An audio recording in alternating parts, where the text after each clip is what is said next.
Chapter 87. Time trickled by, and there was an endless stream of people coming to Phoenix Restaurant. Many of the noble families in the capital city had sent people. The originally quiet Phoenix Restaurant quickly became lively.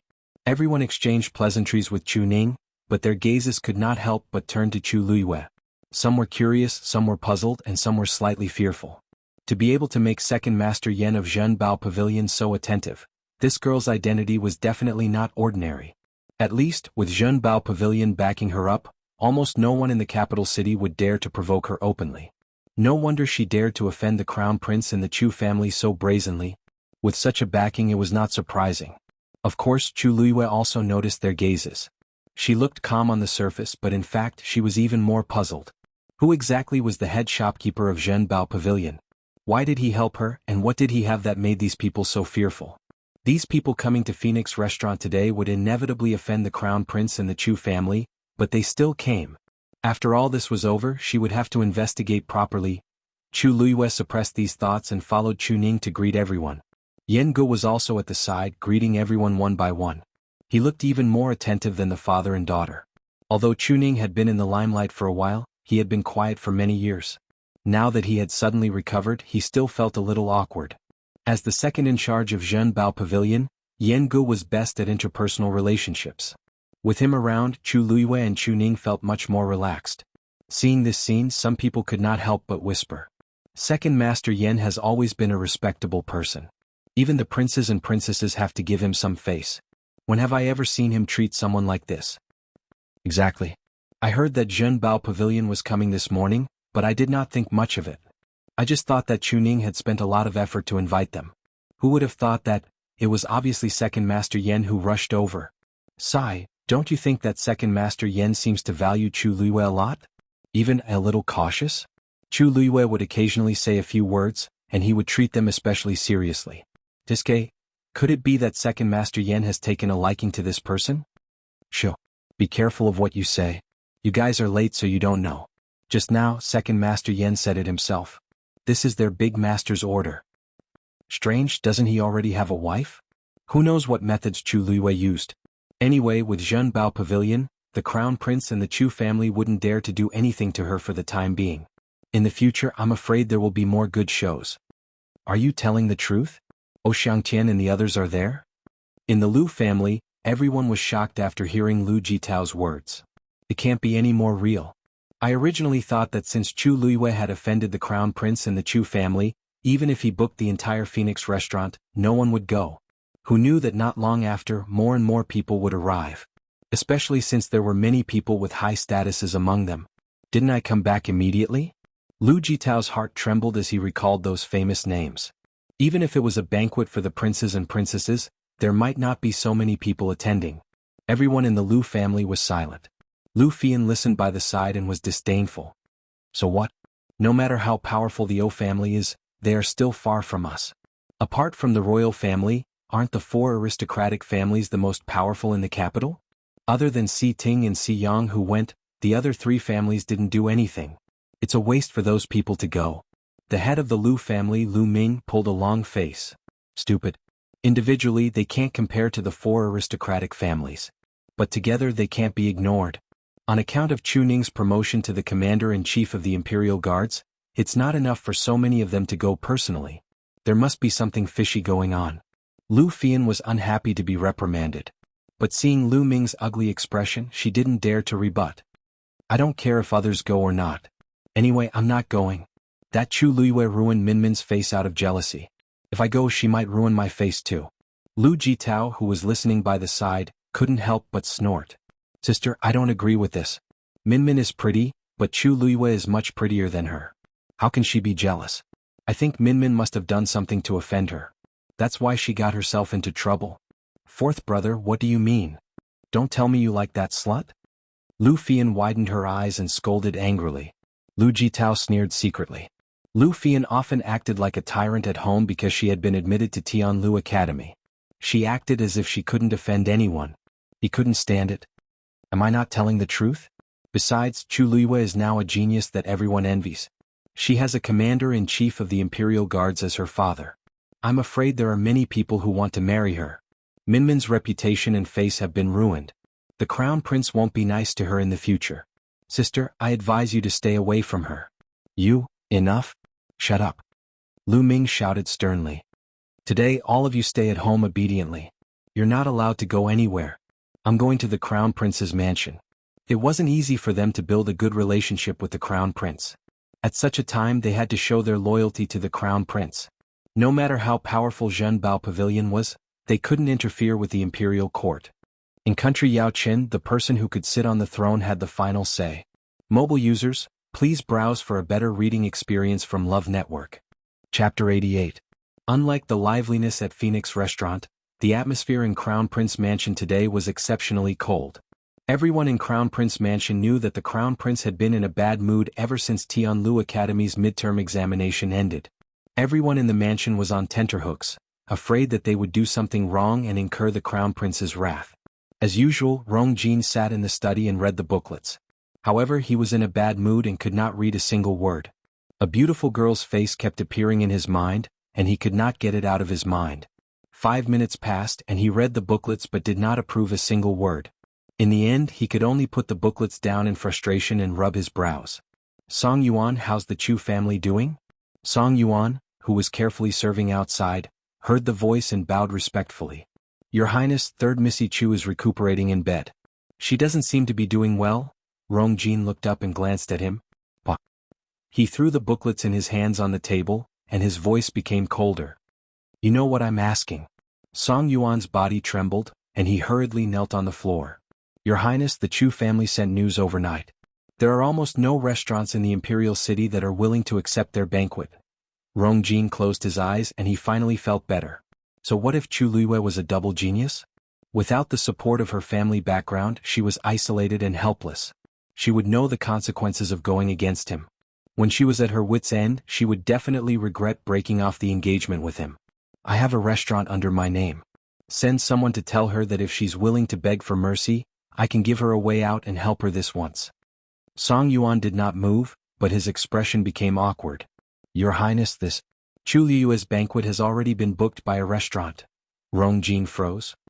Zhenbao Pavilion booked the entire Phoenix restaurant to celebrate Chu Luiyue's. Voila. Rong Jin swept everything on the table to the floor, and his face was terrifyingly cold. Song Yuan did not dare to raise his head. He was also shocked when he received the news, but that was not the most shocking thing. Besides, Your Highness, rumors are spreading in the imperial city because of this incident. They say that Chu Luiyue has already found Zhenbao Pavilion to back her up, and many people have already gone to Phoenix Restaurant on account of Zhenbao Pavilion. A wave of pressure suddenly descended. Song Yuan did not dare to resist. His chest trembled as he was sent flying, crashing heavily onto the ground. He suddenly spat out a mouthful of blood, but he immediately got up and knelt. Your Highness, please calm down. Rong Jin clenched his fists tightly, and the anger in his heart almost burned him to ashes. Appease my anger? How could he not be angry? He had finally broken off his engagement with Chu Luiyue with great difficulty and had even endured the scolding of his imperial father. But what about Chu Luiyue? He had become a genius in the blink of an eye. They even celebrated. It was as if she was afraid that others would not know that she had been admitted to Tianlu Academy. She was clearly provoking him and the Chu family. The more glamorous she was now, the more he and the Chu family would be mocked. I was wondering where she got her guts from. It turned out that she had already hooked up with Zhenbao Pavilion. Rong Jin's brows were tightly knitted as he paced back and forth. Finally, he coldly said, immediately send someone to investigate Zhenbao Pavilion's background. Your Highness. Song Yuan looked up in shock and hurriedly tried to dissuade him. Your Highness, please reconsider. Zhenbao Pavilion has a mysterious background and shocking wealth. It's not easy to provoke them. You also know that there were people who secretly investigated Zhenbao Pavilion before, but they all returned empty-handed. There's really no need for you to cause trouble for yourself over this matter. How could Rong Jin not know that even his imperial father was secretive about Zhenbao Pavilion? Otherwise, he would never have given up on the hunting ground incident so easily. However, if he tolerated it once or twice, it would only happen more often in the future. Mobile users, please browse and read. A better reading experience comes from Love Network. Chapter 89. The people in the imperial capital knew how to read the situation. When Xiangqian and the others found out that Zhenbao Pavilion had booked Phoenix Restaurant for Chu Luiyue, they immediately changed their attitude and rushed over.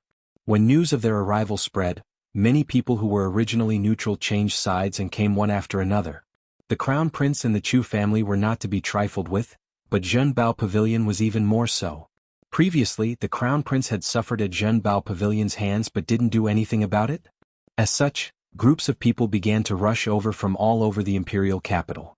By noon, the huge Phoenix restaurant was already full. Manager, the private rooms on the second floor are all full.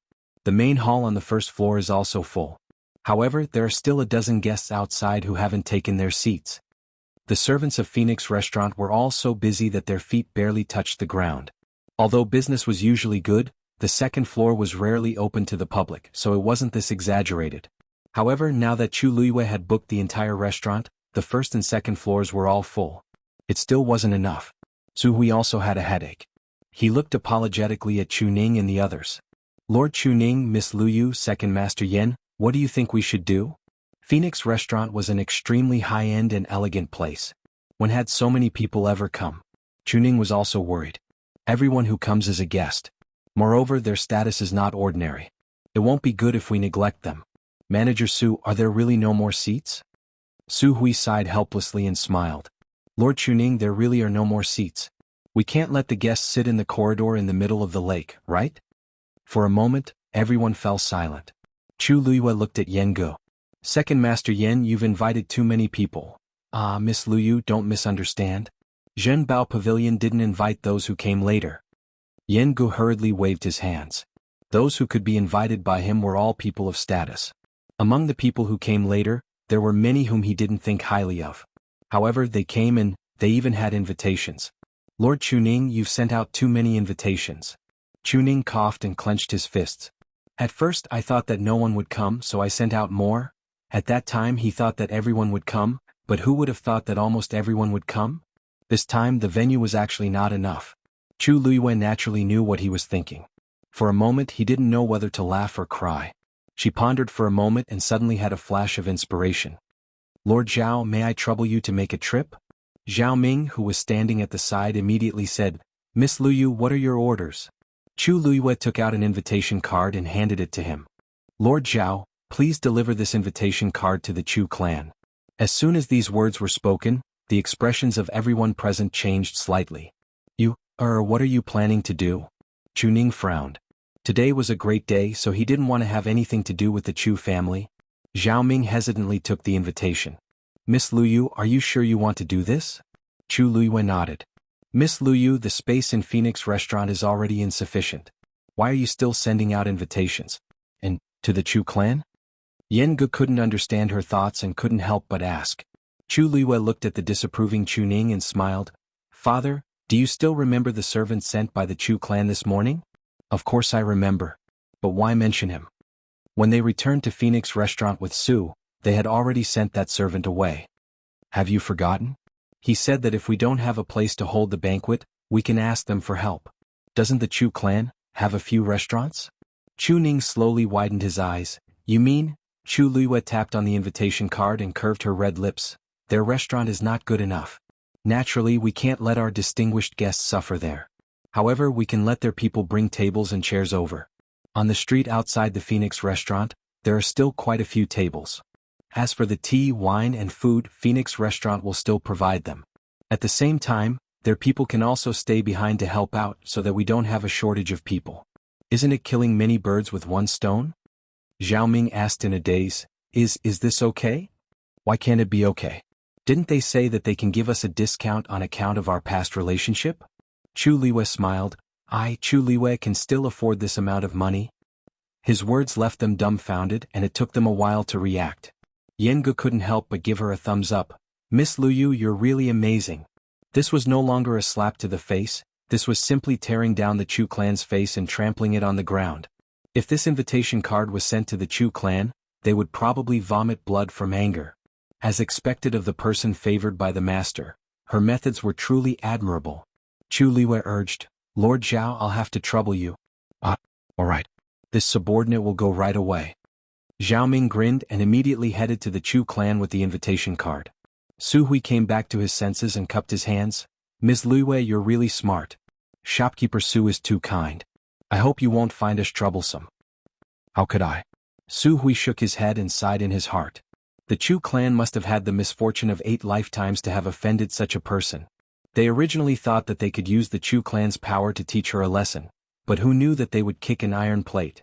The Chu clan was afraid that they would become the capital's laughingstock again. Chu Luiyue glanced outside the door. She rested her chin on her hand and tapped her chin. I remember that the Crown Prince also has a restaurant under his name, right? You can find a better reading experience from the Love Network. Chapter 90. Tell him to get lost. First Elder tore the invitation to shreds, his body trembling in anger. Tell him to tell Chu Luiyue that since they have cut ties with the Chu family, they have nothing to do with us in the future. Yes. Yes. The page boy saw that First Elder was unusually angry and did not dare to stay. He hurriedly retreated. The other people in the hall also looked very upset. Who sent that person this morning? First Elder asked angrily. No one spoke. First Elder slammed the table hard, and the corner of the table immediately broke into pieces. Chu Yen shrank back, but he still took a step forward and said softly, I only wanted to humiliate them. Who knew? Who knew? Humiliate? Why don't you open your eyes and take a look? Who is humiliating who now? If this gets out, the Chu family will lose all face. It's all your fault for acting on your own. Chu Yen felt very aggrieved. At that time, it wasn't as if the First Elder didn't know about this. Wasn't he very supportive of it at that time? Now that the situation had taken a turn for the worse, he turned hostile as if it was all his fault? No one knew that she would do such a thing. First Elder's face was terrifyingly gloomy. This was not the most important thing. The most troublesome thing now was that half of the Imperial City's reputable people had already gone to Phoenix Restaurant. No matter what the reason was, the outcome was already set. From now on, Chu Ning and Chu Luiyue would definitely gain a foothold in the Imperial City. First Elder, I heard that the Lu family head has already gone to Crown Prince Mansion. What do you think should we do now? Someone asked. First Elder took a deep breath. Because of Chu Luiyue and Chu Xianmin, the Crown Prince was currently in a fit of anger. He would definitely not be nice to the Chu family. They originally thought that they could use Chu Xianmin to build a relationship with the Crown Prince. Who knew that things would turn out like this? However, they could not lose the Crown Prince Mansion's support now. I'll go there personally. The Chu family's rejection was within Chu Luiyue's expectations. She calmly asked Su Hui to send people to ask for help from other restaurants. At the same time, she didn't forget to send an invitation to the Crown Prince's residence. Chu Luiyue didn't care if Rong Jin came or not. However, she was more than happy to cause trouble for the other party. Unlike the previous repeated rejections, this time, many restaurants immediately expressed their agreement. Their attitude was poles apart from that of the morning. On the street outside the Phoenix restaurant, tables after tables of banquets were set up, taking up almost half of the street. Heads were moving and the aroma of wine assailed their nostrils. It was truly bustling. The focus of everyone's discussion was naturally related to Chu Ning and Chu Luiyue. Who would have thought that the father and daughter who had once been bullied and humiliated would actually be able to enjoy such glory today? 30 years in the East, 30 years in the West. As Chu Ning listened to the countless congratulatory words, he felt rather emotional. Only he knew that all of this was because of you, Brother Chu Ning. If I remember correctly, Lu Yu is already of marriageable age. Now that she's free and you've just been promoted, have you considered which family's talents? Yeah. Your daughter is so outstanding. Many people in the Imperial City have their eyes on her. Brother Chu Ning, what do you think of my son? And my nephew? My nephew is also a student of Tianlu Academy. They definitely have a lot to talk about when they're together. Chu Ning broke out in a cold sweat. After experiencing the Crown Prince's incident, he was more guarded in his heart. For the time being, he didn't want to get you engaged so early. Everyone, my is still young. Now, Prince Li has arrived. This voice interrupted Chu Ning's words and attracted everyone's attention. Countless pairs of eyes looked over simultaneously. Prince Li. After that person returned to the Imperial City, he didn't see many guests. As a result, most people didn't know what he looked like. Why did he come to such an occasion today? Digression, today at 5 o'clock p.m. Tomorrow at what time? Mobile users, please browse and read. A better reading experience comes from Love Network. Chapter 91. A man wearing a white brocade robe with golden embroidery slowly walked over. He was tall, with broad shoulders and a narrow waist. As he walked, there seemed to be a dark light flowing on his clothes. At this time the sun was just right, but his body seemed to be surrounded by a cold aura, like the top of a snowy mountain that could not be climbed. A pair of sword-like eyebrows slanted to his temples, a straight nose and bright and deep starry eyes. Even the most beautiful night sky could not compare to them. As long as one looked, it could easily make people fall into them. His thin crimson lips curved slightly, which was just right. His lips, which were originally a little fickle, were warmed up by the lip bead in the middle. His eyes were the most quiet and brilliant starry night in the world, but his lips were the most ambiguous and seductive spring in the world. Gentle as jade, but cold and noble, with a faint alienation between his eyebrows, it made people unconsciously look up to him. Everyone was quiet for a moment. Since this person came back, very few people had seen him, and most of the rest were actually seeing him for the first time. But no one would have thought that the rumored mysterious and weak Prince Li was actually born with such an appearance. Some women had already quietly blushed. Rong Xiu turned a blind eye to those gazes and walked straight to the innermost part. Chu Ning was the first to react and came forward in surprise. "Your Highness Prince Li, how come you have time to come today?" In Chu Ning's view, Prince Li had saved his daughter from difficulties several times, and was really a great benefactor of him and his daughter. When everyone looked down on him and his daughter, only His Highness, Prince Li, gave them a helping hand, so he naturally treated Prince Li differently in his heart. He heard that during this time, Prince Li had been sick and refused all the visiting invitations. He did not have much hope, but he still sent an invitation out of courtesy. Who knew that he actually came in person? Chu Ning was naturally surprised and happy. Rong Xiu gently nodded and said with a smile, "Lord Chu Ning's promotion is a happy thing. Recently this prince's body has been a lot better, so I wanted to join in the fun and enjoy the joy. But today I am delayed because of some things. Lord Chu Ning won't mind, right?" Chu Ning hurriedly said, I don't mind. You, and I are overjoyed that your highness can come." Rong Xiu raised his eyebrows slightly. His gaze finally landed on Chu Luiyue, who was standing at the side. His gaze seemed to sweep past him. "Oh, does Miss Luyu think so too?" His tone sounded very polite. Who would have thought that this guy would stay in her room the night before? Chu Luiyue cursed inwardly. "Since you want to put on an act, then I'll play along." She curtsied. "Father's thoughts are Luyu's thoughts. Your presence brings light to my humble dwelling."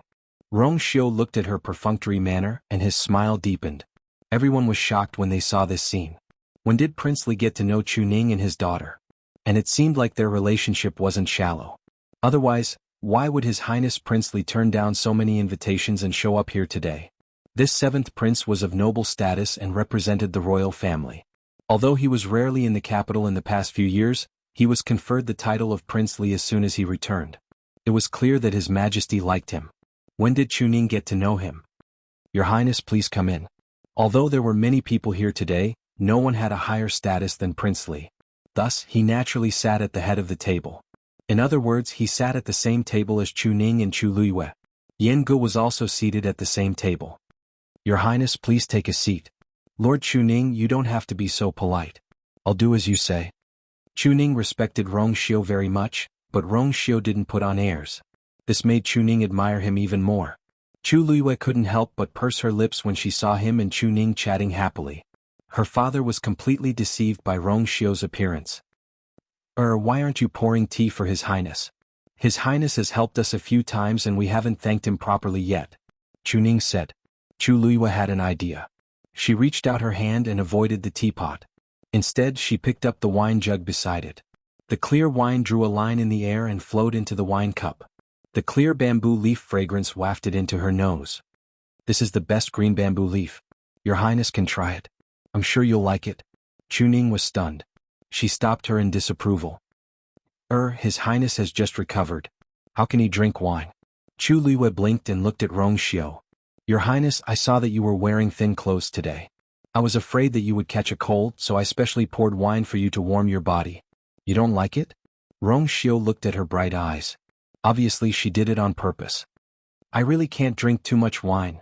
Chu Luiyue raised her eyebrows and was about to take the wine jug away. Rong Xiu suddenly raised his hand and gently pressed down on her wrist. It was cold to the touch, but there seemed to be a fire burning there. "However, since Miss Luyu personally poured the wine, how can I refuse?" It was only for a moment, but he calmly withdrew his hand as if he had really just stopped her. Chu Ning didn't see anything wrong. She smiled helplessly. "My daughter is willful. Please don't blame her, Your Highness. Rong Xiu's thin lips parted slightly. It's fine. I'm already used to it. Chu Luiyue snorted in her heart. She turned her gaze and found that Yengu was still standing. Second Master Yen, why aren't you sitting? Yengu smiled awkwardly. No, my waist is a little uncomfortable. I'll just stand. Even if he ate a bear's heart and leopard's gall, he wouldn't dare to sit with his master. Digression.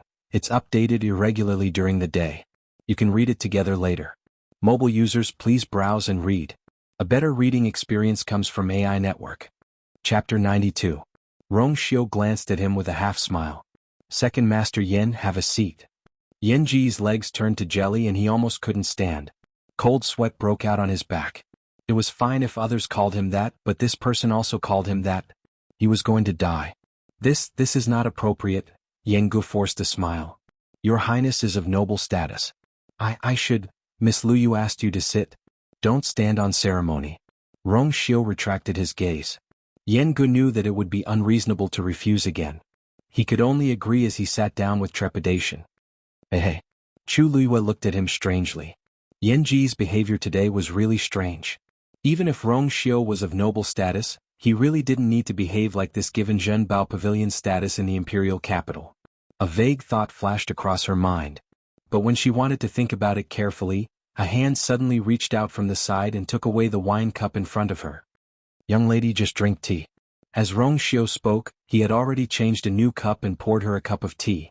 His actions were so natural that no one present felt that there was anything wrong. Even Chu Ning's gaze towards him became more appreciative. Chu Luiyue looked down at the hot tea in front of her and raised her eyebrows. This was an eye for an eye? Hey, why do you think Prince Li is here today? So many people sent invitations to Prince Li's residence, but they were all rejected. What kind of ability does Chu Ning have to be able to invite this person? Who knows? Chu Ning's position as the commander of the Imperial Guards is not low, but it shouldn't be enough for Prince Li to lower his status. I heard that when Fourth Princess made things difficult for Chu Luiyue at the Crown Prince's birthday banquet, it was Prince Li who helped her out. Could it be that Prince Li has taken a liking to Chu Luiyue? How is that possible? He just returned to the imperial capital. How else do you explain why he stood up for Chu Luiyue? Does he not know that this is equivalent to offending the Crown Prince and the Chu clan? That's the point. In my opinion, Prince Li is taking advantage of this opportunity to provoke the Crown Prince. How could the Crown Prince not have any objections? He's just a sickly person. What's there to fight over? You don't know. I heard that His Highness Prince Li's birth mother was. At this point, that person suddenly felt fear in his heart and stopped, not daring to say anything more. The surroundings fell silent for a moment. Everyone looked at each other and changed the topic with tacit understanding. No matter what, after today, Chu Ning and Chu Luiyue can be considered to have a firm foothold in the imperial city. The Chu clan has lost all their face this time. I'm afraid they won't let it go so easily. The Chu clan hasn't had a decent genius for many years. Without Chu Ning and Chu Luiyue, I'm afraid their days will be difficult. The Chu clan has occupied the position of the four great clans for far too many years. Chu Luiyue had just taken a sip of tea when she suddenly heard a commotion outside. She got up and walked to the window to look down. Their room was the best location on the second floor. The window on one side was open, allowing them to see the lake in Phoenix restaurant and the street outside. Chu Luiyue saw a group of people hurriedly leaving not far away. Many of the stalls on the street had been knocked over, causing a huge commotion. However, the people who had their business disrupted did not dare to say anything. They could only hurriedly pack up their things. Chu Luiyue narrowed her eyes. Only then did she see that the departing group of people were wearing armor. They were the Imperial Guards. But what had happened to make them so anxious? At this moment, a person separated from the group and rode a horse toward Phoenix restaurant. May I ask if Commander Chu Ning is here? Su Hui was downstairs.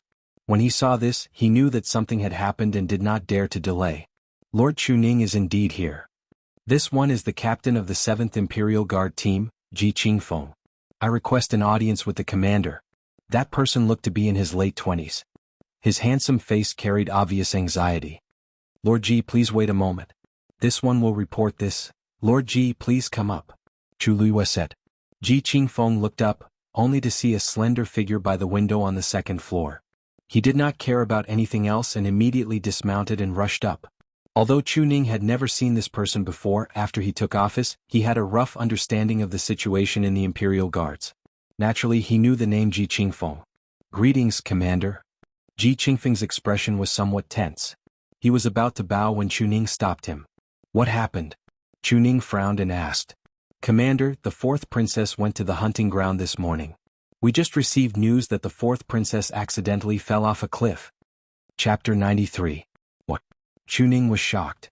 The fourth princess always has someone protecting her. How did this happen? Ji Qingfeng shook his head. "I'm not sure. It's just that there's a rapid river below the cliff. It's been an hour since the fourth princess fell, but we haven't found her yet." When His Majesty heard about this, he was furious. "He has already sent the Imperial Guards to search for the fourth princess. I'm here to invite you to come along." Chu Ning nodded quickly. "Let's go." He was the commander-in-chief. He definitely had to go at this time. He had just taken a step when he suddenly thought of Chu Luiyue. He looked back at her apologetically. The fourth princess's matter is more important. Father, go quickly." "But," Chu Ning hesitated. "I'll take care of things here." "Lord Chu Ning, you don't have to worry. Father has always doted on the fourth princess. Please do your best." Rong Xiu's words put Chu Ning at ease. "Since that's the case, I'll have to trouble your highness." With that, Chu Ning and Ji Qingfeng left quickly. The moment they stepped out of the room, Yan Gu stood up abruptly as if there were nails on the chair. "Your Highness, Miss Luyu, the fourth princess got into trouble at the hunting ground of Zhenbao Pavilion. I'm afraid I have to go back immediately." Chu Luiyue understood and nodded. "This is a serious matter. Second Master Yen has to go back and deal with it as soon as possible. No matter what, something happened in their territory so they couldn't get away with it." Yan Gu quickly glanced at Rong Xiu and cupped his fists. "Please excuse me today. Miss Luyu, please forgive me. Second Master Yen is a busy man. Luyu is already very grateful that you came personally today." Chu Luiyue shook her head. "I'll send you off." "No need. There are many guests today and Lord Chu Ning just left. You still have many things to do. I won't trouble you. I'll take my leave now." With that, Yan Gu left like the wind without even looking back. Yan Qing, who was standing at the door, looked sympathetically at Yan Ji's back as he left in a hurry. So what if something happened to fourth princess? That sitting down just now must have left this guy with a shadow. If he stayed any longer, his heart might not be able to take it. Only Rong Xiu and Chu Luiyue were left in the bustling room. Rong Xiu rubbed his wine glass. There seemed to be worry between his eyebrows. His voice was slightly cold. "I heard that the hunting ground is very dangerous. This time, fourth princess is in danger." Chu Luiyue glanced at him. "Your Highness, something happened to the fourth princess. Aren't you going to take a look?" Rong Xiu unhurriedly drank a cup of wine, and the mellow aroma of the wine spread out. He said indifferently, "Imperial Father has already sent the Imperial Guards to search for him. If I go, I will only add to the trouble. It's better to wait here." Chu Luiyue raised her eyebrows. "Here." Rong Xiu tapped his finger on the rim of the cup and looked at Chu Luiyue. "I seem to have left something at your place. When this is over, I will go and get it when I have time." Chu Luiyue instinctively wanted to refuse. "Why go through so much trouble? Why don't I go back and get it for you now?" Rong Xiu paused and looked at her playfully. "Do you want everyone to know that my clothes are at your place?" Chu Luiyue said. "But it seems even more inappropriate for your Highness to go to my place." Rong Xiu lowered his eyes and seemed to smile. He didn't seem to care. "If I go at night, no one will see." Chu Luiyue, how shameless. After the Imperial Guards left, Chu Ning also left. Many people felt that something was wrong and sent people to investigate in private. Many people knew that the fourth princess brought people to the hunting ground today. Moreover, the matter was so big that it was impossible to suppress it. The news spread quickly. Everyone was shocked. Many hunting grounds were more dangerous, but the fourth princess always had someone to protect her. How could such a serious situation happen? Moreover, if they weren't mistaken, the hunting ground that the fourth princess went to was the one that Zhenbao Pavilion bought from Chu Luiyue some time ago. If something happened to the fourth princess, many people would be implicated. Some people's thoughts became active, and some even stood up to leave. Chu Luiyue obviously knew what these people were thinking. They were just fence-sitters swaying with the wind. She didn't mind it at all and generously sent him off. When she passed by Si Yang in the other's private room, she saw them standing at the door. "Are you leaving too?" Chu Luiyue asked. "What do you mean by leaving? Do you still have time to care about this now?" Si Yang went forward anxiously. Do you know that the hunting ground where the fourth princess met with an accident is? I know. Why are you so calm when you know? Aren't you afraid that His Majesty will punish you? Not only Si Yang but the others also looked nervous. They clearly felt that this matter was troublesome. That hunting ground has nothing to do with me anymore. Besides, the fourth princess insisted on going in to hunt high-level fiends. This matter can't be blamed on anyone else, right? Si Yang and the others were dazed. That's right, but something seems wrong. But that's the fourth princess, Chu Liwei smiled. Rong Jin was tricked and didn't do anything, let alone Rong Zhen. The fourth princess is lucky and has the emperor's protection. Nothing will happen to her. Let's just wait patiently. Si Yang and the others looked at each other and could only nod. News came in the evening. Fourth princess Rong Zhen accidentally fell off a cliff and broke both her legs. As she was attacked by the mysterious high-level fiend, she couldn't be treated in time. Her pearl of essence was broken and she was completely useless. Mobile users, please browse and read. A better reading experience comes from Love Network. Chapter 94. That night in the palace Jiaolan Hall. The moon hung high in the sky, and the moonlight tonight was especially cold.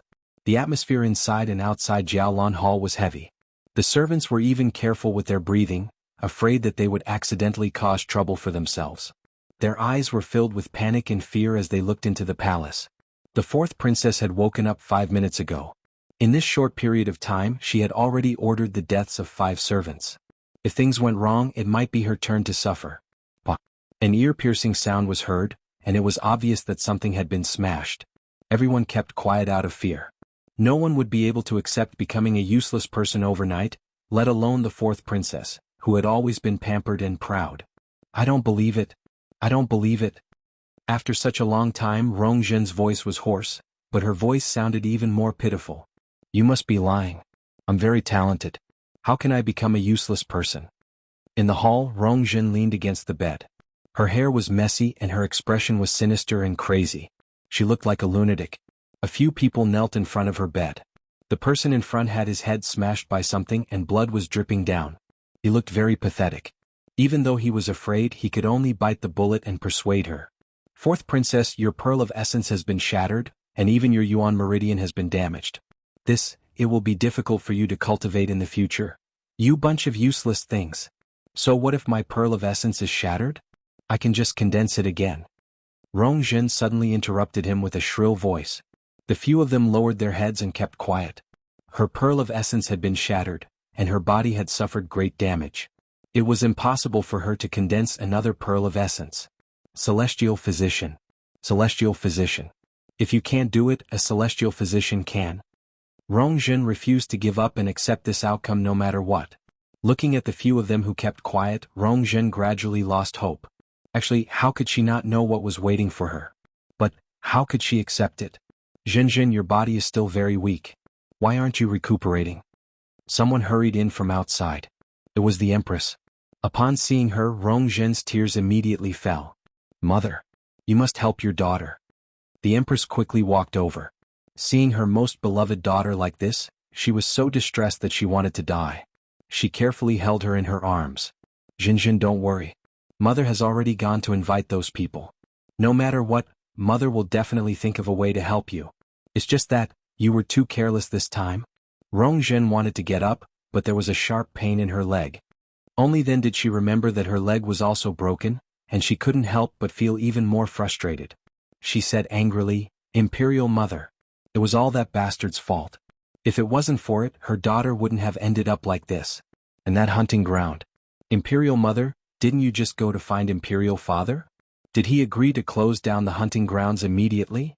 This hunting ground was sold to Zhenbao Pavilion by Chu Liwei, so it definitely had something to do with them. This time we must make them pay with their lives. The Empress's expression became a little stiff. She hesitated for a moment before she spoke with difficulty. Zhen, this matter happened because you insisted on going to the hunting ground. I'm afraid, it won't be easy to hold you accountable. Why? Rong Zhen pushed her away, but when she saw the Empress's hesitant expression, she instantly understood something. This is Imperial Father's intention? All of you can leave first. After the Empress dismissed everyone in the room, she sighed deeply and shook her head helplessly. You know your Imperial Father's character. Imperial Mother. Rong Zhen looked at her in disbelief. Imperial Father has always liked me the most. Now that everything is ruined, does Imperial Father not intend to pursue the matter? Then how is she going to take revenge? The Empress closed her eyes. Who allowed you to go? It was Zhenbao Pavilion's hunting ground? I can only make you suffer for this matter. Chapter 95. Rong Zhen couldn't recover her senses for a long time. What was so taboo about Emir Zhenbao Pavilion? She was country Yao Chen's fourth princess. Now that she was in such a state, she didn't even have the right to pursue the matter? Mother, what's Zhenbao Pavilion's background? Why is father so protective of them? Does he not even care about his daughter's life? Rong Zhen couldn't understand. It was the same for brother Crown Prince previously. Zhenbao Pavilion snatched the hunting ground that he meticulously maintained, but nothing happened in the end. You also know that even the Crown Prince can't do anything to Zhenbao Pavilion. The Empress interrupted her. One was her son and the other was her daughter. How could she not hate them? Thus, even if she knew that His Majesty treated Zhenbao Pavilion differently, she still went to beg them. But the outcome was as expected. His Majesty had no intention of punishing Zhenbao Pavilion at all. Besides, Zhenbao Pavilion rejected you multiple times when you wanted to go to the hunting ground. In the end, they made an exception and agreed because of your insistence. Many people know about this matter. Now that you're injured, who can you blame? So many people at the hunting ground saw it clearly. You insisted on chasing that bastard and ended up falling off the cliff. Even if they want to pursue the matter, what reason do they have? The Empress was also exasperated. Rong Zhen wasn't in the right at all. Now that she was in such a state, she could only admit defeat. Rong Zhen was speechless. But she had always been proud and conceited. How could she admit her mistake and regret it? Even so, aren't they in the wrong at all? What will happen to me in the future? Will I really become a good-for-nothing from now on? How can I bear with it? The Empress suppressed the surging emotions in her heart. Zhen, don't worry. I won't leave you in the lurch. If those people can't do anything, we'll think of another way. Soon, the Tianling dynasty's envoy will be here. Perhaps they'll have a way. Rong Zhen's eyes lit up. Really? The Empress forced a smile. You know a thing or two about how powerful the Tianling dynasty is. Perhaps they really have a way. When the time comes, I'll definitely help you. At night, Chu Luiyue returned home and waited for a long time before Chu Ning returned. Chu Ning briefly explained the situation to her, then shook her head and sighed. It's a pity that the fourth princess was indeed quite talented in the past. Otherwise, His Majesty wouldn't have been so arrogant. From now on, I'm afraid. She recalled how Rong Zhen had made things difficult for you, at the Crown Prince's birthday banquet and mocked you, for being a good-for-nothing. Who would have thought that in a blink of an eye, you would become a genius envied by everyone, and she would become a cripple henceforth? Back then, the father and daughter pair had been bullied so much. Who would have thought that things would turn out this way? Chu Luiyue smiled. Life is unpredictable. You have to pay back what you owe. No matter how she looked at it, Rong Zhen was the one who caused this. She couldn't blame anyone else, especially not her. However, she inexplicably felt that this matter was a little strange. It was as if there was an invisible hand controlling everything. But she didn't know who it was. Oh right, father, have you found the magical beast that injured the fourth princess? Not yet. It's an extremely powerful high-level magical beast.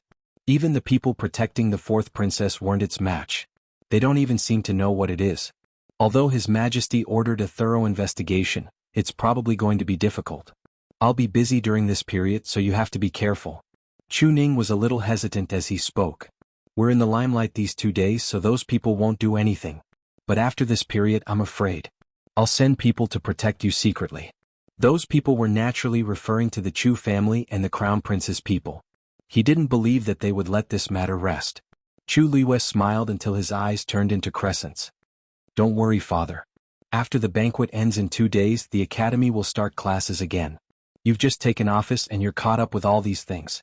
You'll be very busy, so I plan to stay at the academy during this period. What do you think? Chu Ning heaved a sigh of relief. He had actually almost forgotten about this. Compared to the outside world, Tianlu Academy was much safer. You can make the decision. Of course, father agrees. You're going to stay at the academy? Chu Luiyue had just returned to his room when he smelled a familiar cold fragrance.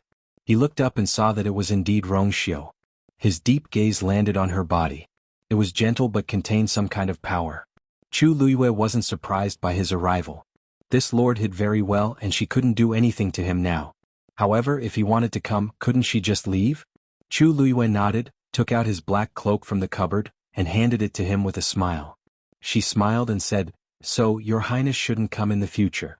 It's more important for you to recuperate in your residence." Rongxiu glanced at the cloak and took it with a slight smile. "I didn't expect you to be so concerned about my health." Chu Luiyue shrugged. "Now that you've offended the crown prince, I'm afraid your days won't be easy." The crown prince clearly saw him as a thorn in his side. She could tell that during the birthday banquet in the palace. Now that he was on her side, the crown prince would only be angrier. When Rongxiu heard this, he suddenly bent down and moved closer to her. The distance between the two of them suddenly shortened, and they could smell each other's breaths. Chu Luiyue was about to step back when she saw two small versions of herself reflected in his eyes. His gaze was deep as if there was a surging undercurrent. His deep voice was like the wind plucking the strings of a zither. "He gave up on you. I can't thank him enough." Digression. Today at 5 p.m. Tomorrow. Mobile users, please browse and read. A better reading experience comes from Love Network. Chapter 96. A thought flashed through Chu Luiyue's mind.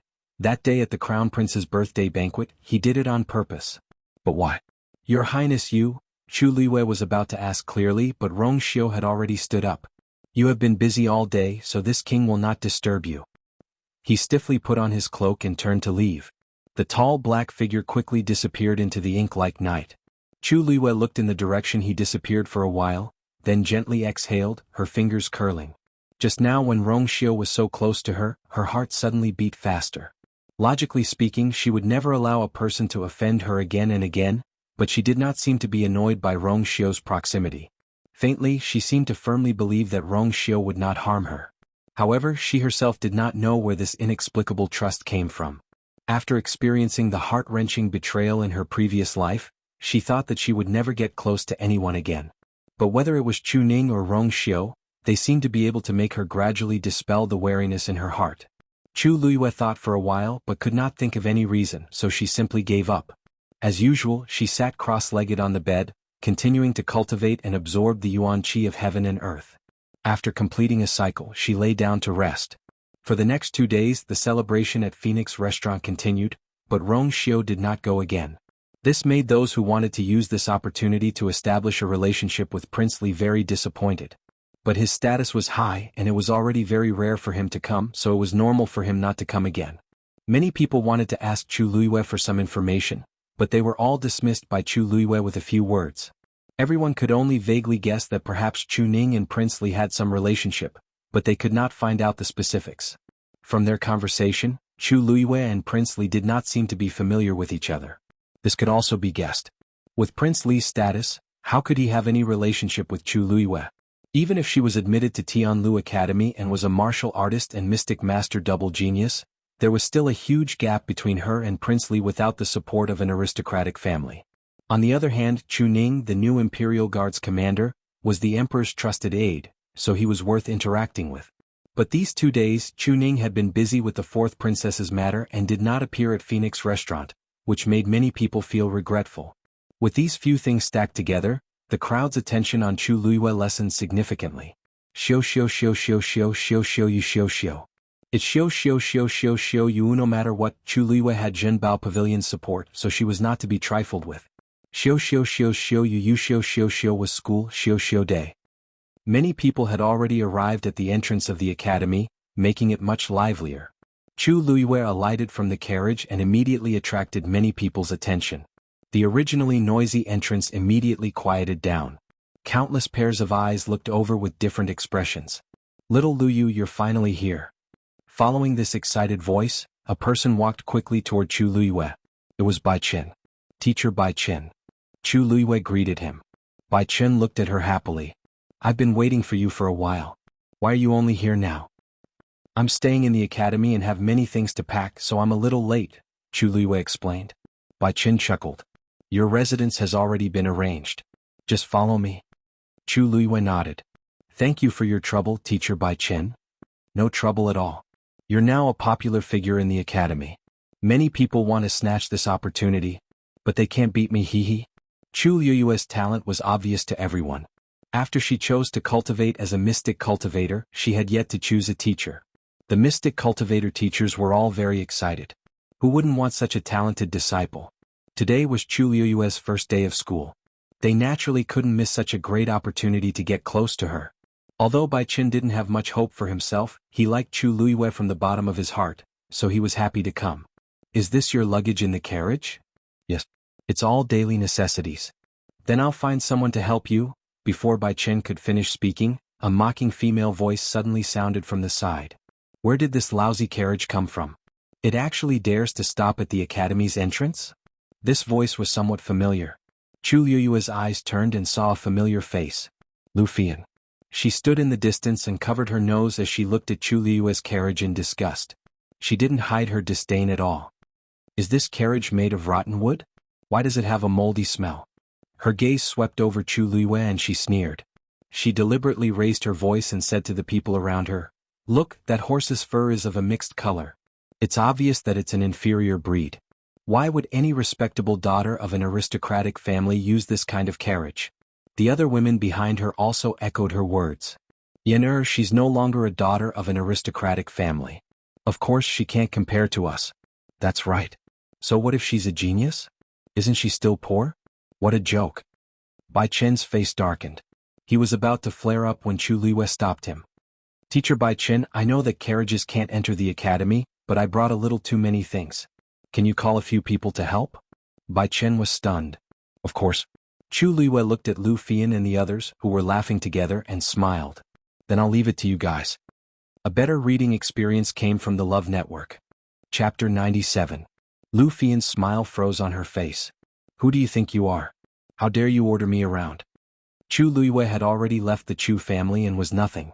Even if she was still the first miss of the Chu family, she did not have the right to do so. Lu Fian, this is the academy, not the Lu family. Why are you throwing a tantrum? Bai Qin was used to such situations, so he was not affected at all. He spoke harshly. If you want to throw your weight around, go back to the Lu family now. Lu Fian was reprimanded, so she restrained herself. However, it was impossible for her to be Chu Liyue's assistant. Mr. Bai Qin, Chu Liyue just enrolled today.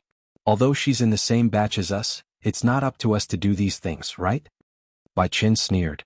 Although it's her first day here, she's much stronger and more talented than all of you. In Tianlu Academy, the strong are respected. Besides, I'm just asking you to help me carry something. Why are you so unwilling? Or is it that the words of a teacher don't work here? Lu Fian and the rest did not dare to go against Bai Qin. Seeing that they could not avoid it, they could only walk over unwillingly. Lu Fian glanced at the carriage. What good things could a poor family with no one to rely on have? She was worried that she would dirty her hands.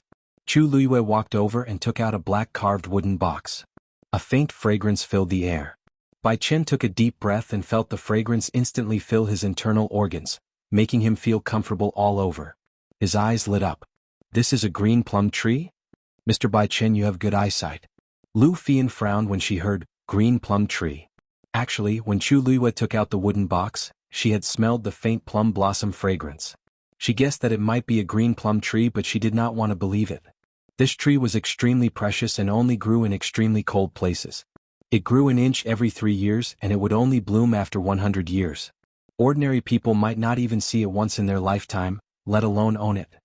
Yin, your bracelet seems to be carved from green plum tree, right? A woman beside him couldn't help but ask in a low voice. Lu Fian's face turned pale. When she had been admitted to Tianlu Academy, her mother had specially bought her a bracelet made of plum wood as a reward. She liked it very much and often wore it on her hand, so everyone who was close to her knew about it.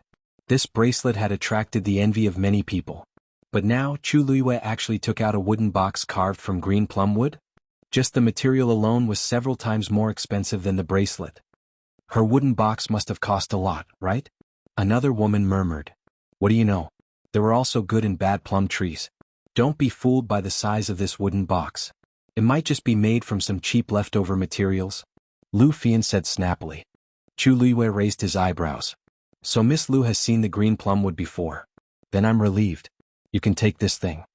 Lu Fian was stunned. She felt something heavy in her hand. Chu Liyue had already placed the item in her hand. It was warm and delicate to the touch. She could even vaguely feel the veins on it. The fragrance was also stronger than before. She could not help but look down and see the exquisite carvings of plum blossoms on the wooden box. They were very lifelike. She burst out laughing and could not hide her disdain. You were indeed born poor and have not seen much of the world. This plumwood grows very slowly and is always in a place of ice and snow, so it is cool and heavy. It has the effect of calming one's mind. However, once the veins are destroyed and something is randomly carved on it, the spirit within will quickly dissipate. In the end, it will become a piece of rotten wood. This plum wood of yours is completely ruined. Chu Luiyue was criticized by her, but he did not look upset at all. Instead he laughed. Everyone says that the Lu family is as rich as a country. Miss Lu, you really know a lot. It is indeed easy to damage this plum wood if you carve it rashly. However, if you squeeze the plum blossoms into juice and soak them for a month, there won't be such a problem. Lu Fian stuttered. What? Green plum, juice, soak? Plum wood was already so rare, let alone plum blossoms. Even she had not seen it before. If Miss Lu doesn't believe me, you can take a closer look at the plum blossoms. It is because of the juice that the stamen is green. Lu Fian hurriedly looked down and saw that the plum blossoms were suffused with a faint green color. The fragrance was also exceptionally strong and refreshing. Lu Fian widened her eyes in disbelief. This thing could be considered extremely precious. Just this plumwood box alone was worth 1,000,000 taels of silver. If the plum juice was added, Lu Fian was shocked, but she refused to admit defeat. She could only stubbornly say, I say you treasure this thing so much. I'm afraid this is your entire fortune. You even brought it with you to the academy. This is the box I used to store the tea. Naturally, I have to bring it. Chu Luiyue smiled faintly. Lu Fian choked and then sneered. What good tea do you have? Chu Luiyue did not have any tea that could match this plumwood box. Chu Luiyue nodded lightly. I really don't have any good tea. I just casually put some flower tea and soak my feet when I have nothing to do. Lu Fian was stunned. It took her a while to react. Her face turned green and white. How interesting. Chu Luiyue actually asked her to bring something to soak her feet? Mobile users, please browse for a better reading experience from Love Network. Chapter 98. What was worse was that Chu Luiyue actually used the precious green plumwood box to hold the flower tea. This was simply a waste of God's gift. Lu Fian really wanted to ask Chu Luiyue what he was thinking. But when the words were about to come out of her mouth, she saw Chu Luiyue's calm expression and indifferent tone, as if this was an ordinary matter that was not worth mentioning. In this way, it would seem that she was making a fuss over nothing and had not seen the world. Lu Fian's heart was filled with resentment and her chest felt as if it was blocked by something. She was extremely sullen. She was the dignified eldest daughter of the Lu family. When did she have to serve people like this? Once she thought that the thing in her hand was used by Chu Luiyue to soak her feet, she was so angry that her lungs were about to explode. Who wants to give you this lousy thing? Lu Fian scolded and was about to throw the wooden box away. Eldest Miss Lu, please be careful. Although this thing is not very expensive, if it is broken, I may have to trouble eldest Miss Lu to compensate. Chu Luiyue's expression was gentle and polite as he gently pressed his hand on the wooden box. Lu Fian only felt a heavy pressure coming over her and instantly suppressed her, making her unable to move. She was shocked. When did Chu Luiyue become so powerful? Moreover, if he really wanted to compensate, she would definitely not be able to take out so much money herself. After a long struggle in her heart, Lu Fian finally released her strength and said with gritted teeth, I know. Isn't it just a green plumwood box? What is there to be proud of? Boos came from the crowd. Lu Fian's words were really too sour. When she wore the green plumwood bracelet, her chin was raised to the sky. Moreover, this Chu Luiyue was only used to hold flower tea. How could this be compared? Chu Luiyue curved his eyes in satisfaction. Eldest Miss Lu is really a tactful person. After saying that, Chu Luiyue took out something from the carriage. Rainbow glass cup. This thing is very brittle. If the temperature is too high or too low, it will explode. Please hold it carefully. Purple jade fan.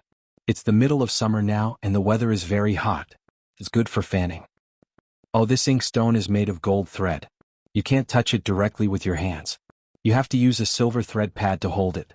Chu Luiyue explained the details to them as he took them. The originally arrogant Lu Fian and the others were gradually dumbfounded. These things could be said to be priceless.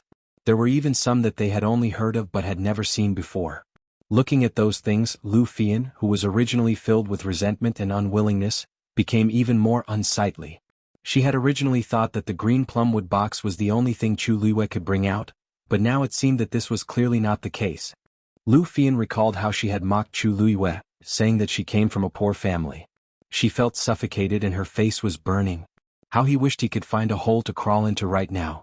Even a fool could tell who was the one who hadn't seen the world. If Lu Fian was like this, there was no need to mention the others. The few women were already stunned. They held the things in their hands stiffly and didn't dare to move, for fear that they would accidentally damage the things.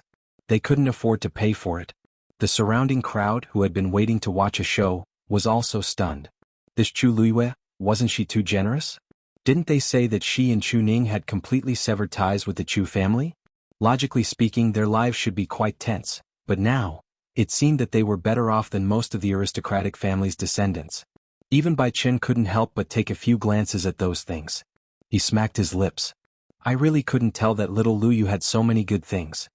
These weren't things that could be obtained with money. Some treasures were things that even he didn't have the means to obtain. Chu Luiyue smiled but didn't say anything. How could the original Chu Luiyue have these things? Even the Chu family might not be able to afford such things. These were actually things that she had picked out from the boxes that Second Master Yen had sent over. Just these alone had already attracted the attention of many people. If they knew that she had even more at home and these weren't even 1/10 of what she had brought over, what would their expressions be? At first, she was already very surprised when she saw that Second Master Yen had sent over so many boxes of gifts. She didn't expect an even bigger surprise to await her after she opened them. Every single item inside was an extremely precious treasure. The so-called treasures in Zhenbao Pavilion couldn't compare to these at all. Chu Luiyue couldn't help but re-evaluate Zhenbao Pavilion's wealth and background. It had been a few days since the incident with the fourth princess, but there had been no news of His Majesty punishing Zhenbao Pavilion. She could already guess many things from these incidents. Zhenbao Pavilion was even more mysterious than she had imagined. In her previous life as the Heavenly Princess, she had seen and used the best things. The value of these things wasn't enough to shock her. But these things, from the teacup to the writing brush and ink, even the flower tea in the green plumwood box, she liked them all. Everything was just right. She liked them all. Mobile users, please browse for a better reading experience from Love Network. Chapter 99. Without a doubt, these were the handiwork of the mysterious head of Treasure Pavilion. Chu Luiyue became increasingly curious. She wondered who this person was and why he did so many things for her. This was definitely not something that could be exchanged for a hunting grounds title deed. She had previously probed Jianghu to meet the head of Treasure Pavilion, but Jianghu tactfully declined. He said that the head of Treasure Pavilion was rarely in the imperial capital, and it was difficult even for him to meet him. If Chu Luiyue really wanted to meet him, she would have to wait. Chu Luiyue was rather open-minded. Since the other party had sent these treasures over, she would just take them. When the other party wanted to meet her, she would naturally meet him. At that time they could talk about other things. Moreover, she liked these things a lot. It would be a waste not to take them. Bai Chen glanced at the deflated Lu Fian and the others and laughed loudly. Let's go. I'll take you to see your residence now. Chu Luiyue followed Bai Chen into the academy. Lu Fian and the others followed behind with the items, looking like her servants. Their group attracted a lot of attention along the way. Although many people had seen Chu Luiyue when she participated in the midterm examination, most of them were from the same batch. The students from the two batches before her were also very familiar with Chu Luiyue's name. Now that she had finally arrived, they naturally wanted to take a closer look and see what kind of person she was. However, with Bai Chen around, no one tactfully came up to find trouble. After entering the academy, Chu Luiyue quickly saw many houses. These houses were all standalone courtyards, and they were separated by a certain distance from each other. The academy occupies a large area, and there aren't many students, so every student has their own house. This way, even if they don't attend classes on weekdays, they can cultivate in peace in their own place. Bai Chen explained to Chu Luiyue as he walked. Although the arena and library are shared in the academy, the territories of martial artists, Xian cultivators, and celestial physician are separated due to different cultivation methods. The area we just passed is the territory of martial artists. After crossing this Xuanqing River, it will be the territory of us mystic cultivators. Chu Luiyue looked ahead and saw a clear river meandering past with a 7-hole stone bridge over it. On the other side of the river, there were also some individual courtyards, but they were obviously much larger than the ones he had seen earlier. Looks like the students' residences are different, Chu Luiyue muttered. Hee, of course. The conditions of us Shen masters are much better than those of martial artists. Bai Chen smiled proudly. This courtyard is at least twice as big as the one over there. Chu Luiyue nodded in understanding. On the one hand, there were very few mystic cultivators, and on the other hand, mystic cultivators had a higher status than martial artists, so it was normal for there to be such a difference. Yes, that courtyard is your residence. Bai Qin pointed at a courtyard by the river in the distance. That location is very close to Jiuyo Tower and the library. It's very convenient. Chu Luiyue felt warmth in his heart. Thank you, teacher Bai Qin. You don't have to thank me. Elder Sun specially instructed me to do this. It's rare for you to be so talented as a martial artist and a mystic cultivator, so it's normal for you to receive such treatment. After all, the teachers also hope that you can become truly powerful. Bai Chen's expression became much more serious. Chu Luiyue could tell that he meant what he said. Although Bai Chen had a bad temper, he didn't have any bad intentions. As a teacher, he also did his job well. After arriving at the courtyard, Chu Luiyue could tell at a glance that this place had been meticulously cleaned, so he was naturally even more satisfied. Lu Fian and the others felt even more uncomfortable when they saw this. They put down their things and left angrily. Chu Luiyue didn't mind. She didn't need to worry about these people. Bai Chen then told her some things to take note of, and Chu Luiyue noted them down one by one. This is your nameplate and uniform. When you're done tidying up here, make a trip to Peach Garden when you're free. That's where the teachers usually handle their daily affairs. Although you've already chosen to cultivate as a mystic cultivator, you haven't chosen a teacher yet. Once you've made your choice, go to Peach Garden to become a disciple and register. Then you can officially start cultivating. Chu Luiyue thought for a moment and still asked, Teacher Bai Chen, do I have to choose this teacher? Digression. Actually, I don't know when it will be published in February. **** mobile users, please browse and read. A better reading experience comes from LoveNet. Chapter 100. Bai Chen looked at her strangely. Of course. Since you've entered the academy to cultivate, how can you not have a teacher? Especially Shen masters, you need a teacher's careful guidance. Otherwise you will definitely take many detours. Why, you don't want to choose a teacher? Chu Luiyue wanted to say something but hesitated. Seeing his surprised expression, she shook her head with a smile. That's not it. Luiyue was just asking casually. There are many teachers in the academy, but I just came and don't know much about them, so I haven't thought about it yet. Bai Chen didn't suspect anything and laughed. I see. Actually, you don't have to be so conflicted. It won't be too late to make a choice after you reach Peach Garden and meet all the teachers. Chu Luiyue heaved a sigh of relief. Then Luiyue can be at ease. Bai Chen winked. Actually, when you enter the academy, most students are like you and don't know much about the teachers. However, they don't have as much choice as you do. Your midterm assessment results were first in the Warrior Assessment and second in the Shen Master Assessment. Now all the teachers want to take you in as a disciple. It's all up to you. This kind of treatment isn't something that everyone can get. Only a rare genius like Chu Luiyue could make those fellows restless. Okay. Then I'll pack up and go later. Chu Luiyue's courtyard was a small two-story building. It was clean and tidy. She looked around and realized that everything she needed was already prepared. There was no need for her to bring anything. However, she still put away the things she brought and changed into the academy uniform. She pinned a nameplate on her left chest before leaving for Peach Garden. Bai Chen had already told her how to get to Peach Garden, so Chu Luiyue had a smooth journey. From afar, Chu Luiyue saw a simple and spacious courtyard. Just as she stood in front of the door, Chu Luiyue felt a heavy pressure coming at her. She narrowed her eyes but she didn't move. She just stood there. Whoosh. Just as that biting cold aura was about to reach her, it suddenly dissipated. The wind ruffled the hair on her forehead. Chu Luiyue's expression did not change. He cupped his fists and saluted. Student Chu Luiyue greets teachers. A moment later, a warm laugh was heard. I already said that this girl is really capable, yet you still insist on personally trying. Aren't you afraid of being laughed at by this girl? It was Sun Zhongyan's voice. Girl, come in. As soon as she finished speaking, the invisible force in front of Chu Luiyue completely dissipated with the wind, and she stepped in. Contrary to its name, there were no trees or flowers in the Peach Garden. There were only some rough stones that were placed messily. However, Chu Luiyue could tell at a glance that these stones were arranged into a special Shen formation. With this place as the center, the power of the Shen formation spread out in all directions. Once activated, the power of this Shen formation could not be underestimated. Chu Luiyue quickly retracted his gaze. Sun Zhongyan was sitting on a stone bench in the courtyard playing chess. When he saw her, he put down the chess piece in his hand. Chu Luiyue noticed that the chessboard was exactly the same as the one she used to take the Tianlu Academy exam. However, the chessboard today was filled with scattered chess pieces. It was obviously many times more complicated than the one she used to play that day. Girl, have you chosen your teacher? Chu Luiyue hesitated for a moment and shook her head. Teacher Bai Chen asked me to visit all the teachers first. As she spoke, she looked around and realized that there was no one else in the courtyard other than Elder Sunday. There were a few rather obscure auras in the room. Elder Sun, the other teachers? Chu Luiyue did not understand. Sun Zhongyin pointed at the chessboard. Everyone wanted to be your teacher, so we had a competition. Now they have all lost. I'm the only one left. He smiled at Chu Luiyue. What do you think of me being your teacher? Chu Luiyue was stunned. If she remembered correctly, Elder Sun seemed to be Si Ting's teacher too.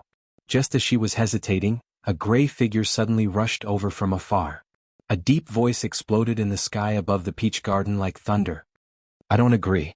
Digression, Elder Yi expressed his disapproval. Today at 5:00 p.m., please browse for a better reading experience from Love Network. Chapter 101. This voice sounded a little familiar.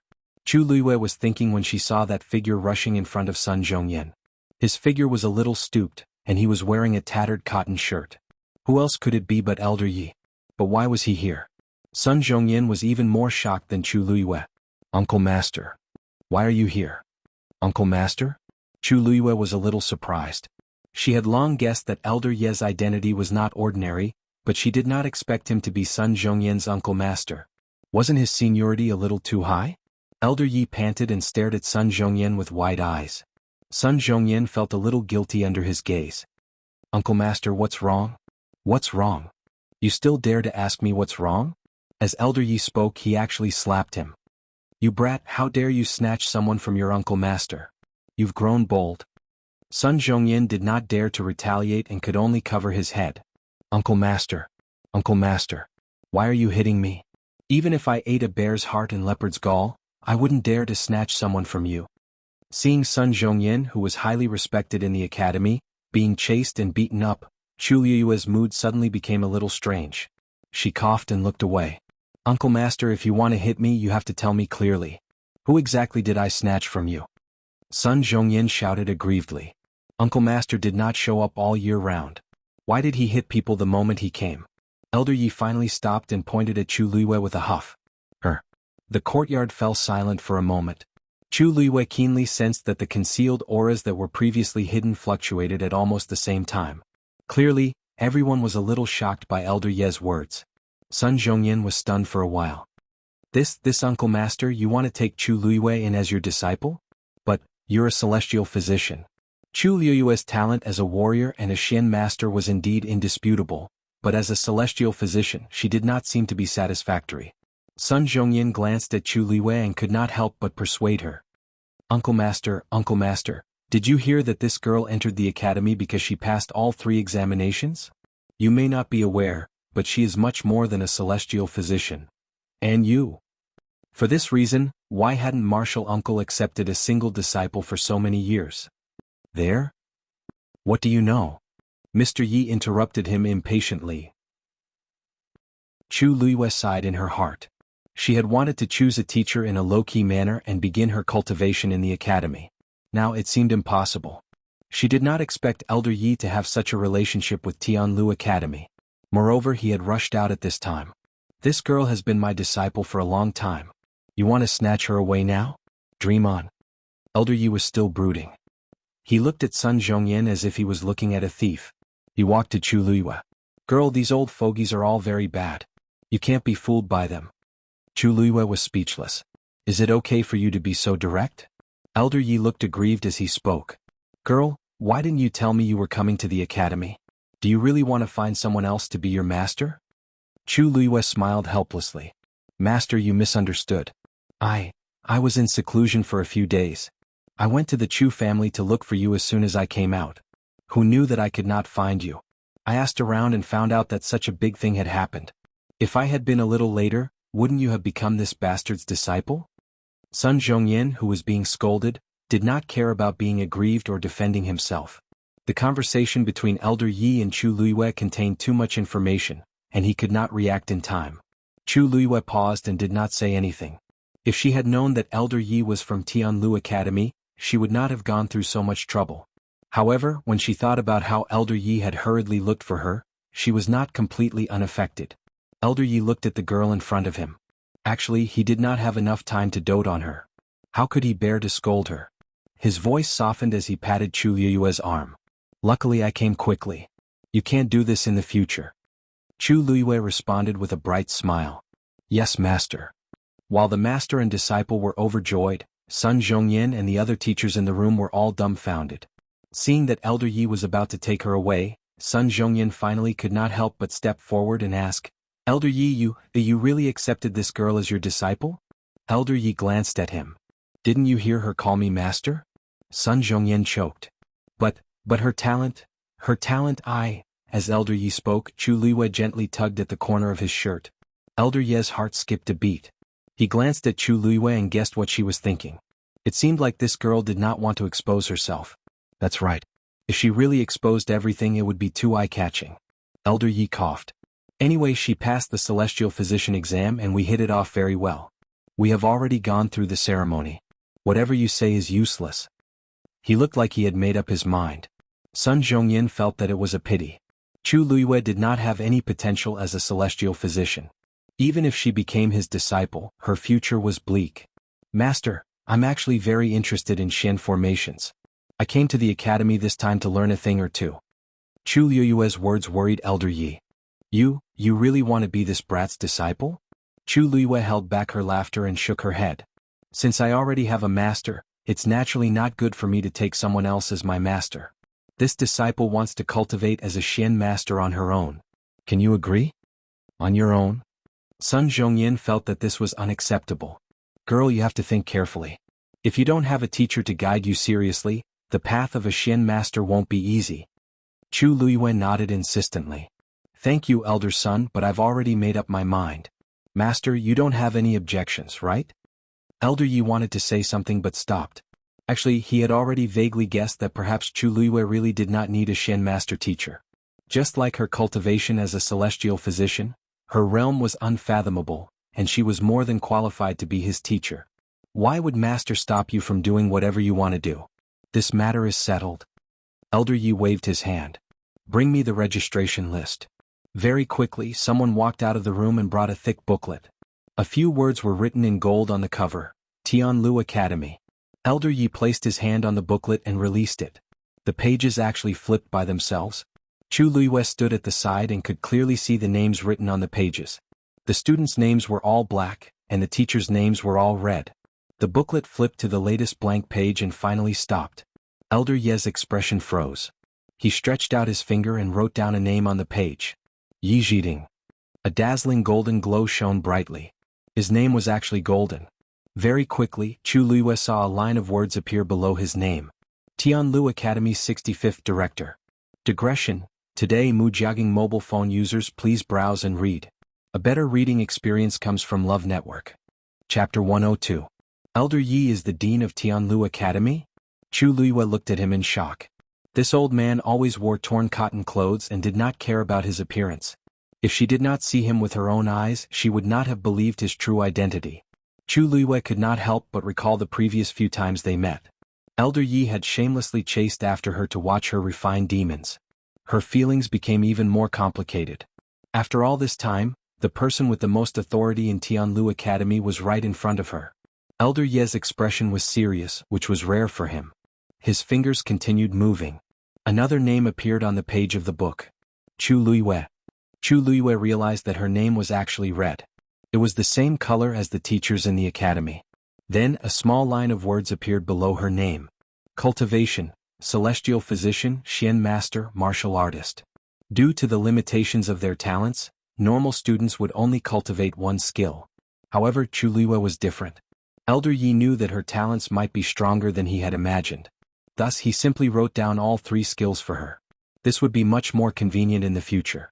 When he wrote down the last word, a golden ray of light flew out from Elder Ye's name and entered Chu Liyue's nameplate on her left chest. Every student's nameplate has a trace of their teacher's power. Not only can it be used to identify one's identity, but it can also be used as a trump card in times of danger. Elder Yi explained as he let go of his hand. The page slowly closed on its own and returned to the teacher who had sent the book over. All right. Your name has been registered. From now on, you will be my true disciple." Elder Yi looked at Chu Luiyue emotionally. He could not hide the excitement in his heart. Even though Chu Luiyue had already served him tea previously, only the two of them knew about it at that time. Now that both of their names were written on the academy's nameplate, it would be very different. In the future, everyone would know that Chu Luiyue was his disciple. Thinking of this, Elder Yi was elated. He had lived for most of his life. Many people had advised him to take in disciples, but he had rejected them all because he found it troublesome. Now, there was finally someone who caught his eye, and he was even a genius that was hard to come by in 100 years. All of a sudden he had surpassed everyone else. How could he not be happy? "Let's go. We haven't seen each other for such a long time. I have many things to say to you." After finishing his business, Mr. Yi left with Chu Luiyue, leaving Sun Zhongyan and the others looking at each other. The peach garden was silent for a long time before a helpless laugh could be heard. "To think that we've been fighting for so long. In the end, he's already the dean's student." Yi Lao originally wanted to bring Chu Luiyue to his place, but he suddenly remembered that he had been away for a long time and that his place might not have been cleaned yet. In the end, he followed Chu Luiyue back. Fortunately, at this time, most of the students in the academy had already started their classes or cultivation. On their way back, they didn't meet anyone. As soon as they entered the room, Mr. Yi immediately asked, "Little girl, why didn't you tell me earlier that you wanted to come to the academy? She even had to go through so much trouble to take 3 exams. I heard that you also participated in the midterm assessment a few days ago? Did someone make things difficult for you? Don't hesitate to tell me. I'll definitely help you vent your anger." Chu Luiyue poured him a cup of tea leisurely as she poured him a cup of tea. "Speak slowly. There's no need to rush." Mr. Yi stopped drinking tea and finally had some time to rest. Chu Luiyue briefly told him what happened during this period of time. Mr. Yi had heard some rumors before, but after listening to Chu Luiyue, he finally understood what happened. So many things happened during this period of time. "Little girl, didn't you say that if you ran into any trouble, you could just come to me? As your master, I couldn't help you at all." Mr. Yi was filled with guilt. In his view, Chu Luiyue was still a child. Who knew how many difficulties she had to go against the Chu clan and the crown prince? However, Chu Luiyue smiled nonchalantly and teased him. "At that time, I didn't know your true identity. If I knew, how could I not come to you?" This sentence made Mr. Yi even more embarrassed. "It was my negligence." He had a carefree personality and never liked to deal with the school's affairs. He usually left it to Sun Zhongyan and the others. Although he was the dean in name, he had been running around outside all these years. There weren't many people who actually saw him. He often forgot his identity. "However, you don't have to worry. Isn't everything fine now?" Chu Luiyue comforted. Mr. Yi restrained his expression and shook his head. "Little girl, you might not know this, but the crown prince is narrow-minded and haggles over every detail.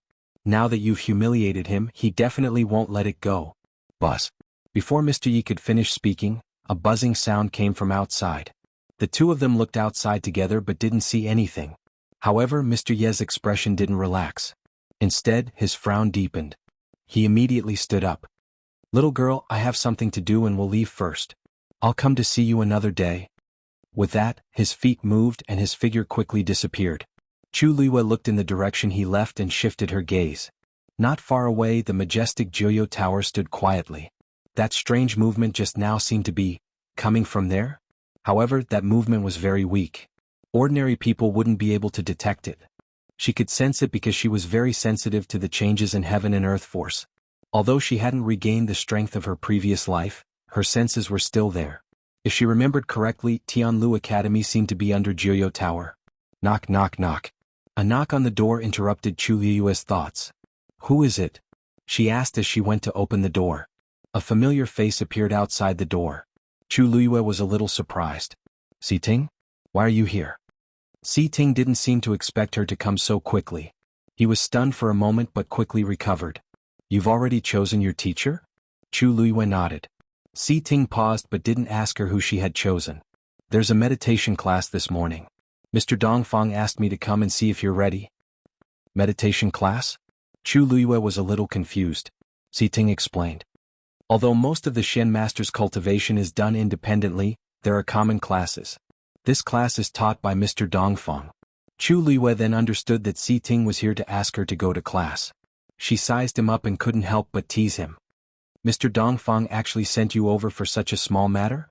Si Ting averted his gaze, his handsome face still expressionless. It's just that I solved the first round first, so I had time to come. If you're ready, come with me. Chu Luiyue didn't ask much and followed him to class. Mobile users, please browse and read. A better reading experience comes from Love Network. Chapter 103. The meditation class was held at the Autumn Frost Garden. Chu Luiyue followed Si Ting and soon arrived at their destination. Standing outside the door, Si Ting said in a low voice, "Meditation classes are usually used to cultivate one's control of the heaven and earth force." Chu Luiyue nodded. A Xian master's cultivation was limited to these few aspects. The two of them had just reached the door when it opened automatically. A deep middle-aged man's voice sounded. "Come in." Chu Luiyue followed Si Ting and entered. It was a very spacious room, and a square-faced man was standing at the front. "Greetings, Teacher Dongfang," Si Ting said. Chu Luiyue immediately understood that this person was the meditation class's teacher, Dongfang Qing. "You guys came quickly." Dongfang Qing nodded and his gaze quickly landed on Chu Luiyue with curiosity. "You are Chu Luiyue?" Chu Luiyue bowed. "Greetings, Teacher Dongfang." Dongfang Qing's gaze lingered on her nameplate for a moment. He actually wanted to ask her who her teacher was, but with so many students around, it was not appropriate for him to ask. He raised his hand and pointed. "You can sit next to Si Ting first." Chu Luiyue looked in the direction he was pointing. There were dozens of stone tables in the room, and a student was sitting on each of them. There was a chessboard on the table in front of each of them. Almost all of the students were staring at the chessboard seriously, thinking hard. Even when they heard the two of them enter, they only looked up and quickly lowered their heads to continue studying the Xian array on the chessboard. The two tables in the middle were empty. Obviously, one belonged to Si Ting and the other to her. When she walked closer, she saw a clear 2 carved on the table. She looked sideways and saw the 1 carved on Si Ting's table. It seemed like it was arranged according to the midterm assessment ranking. Chu Luiyue had just stepped onto the stone table when a chessboard suddenly appeared on the originally empty table in front of her. There was a Xian array on the chessboard. Today's lesson is very simple. As long as you can find the formation cores of these 2 Xian formations, you will pass. Dongfang Qing looked at Chu Luiyue with anticipation. The 3 people who spend the shortest amount of time will be rewarded. He wasn't there during the midterm assessment that day, so he didn't know what exactly happened and how Chu Luiyue obtained second place in the Xian cultivator competition. Old Master Sun and the others were exaggerating. They even said that Chu Luiyue was as talented as Si Ting. He wanted to see if that was the case. Chu Luiyue looked down at the Xian formation in front of him. This level of Xian formation posed no difficulty to her. The moment she saw it, she immediately thought of a way to break it. But of course he couldn't pass it so quickly. Sensing Dongfang Qing's gaze on him, Chu Luiyue knew that he was testing him.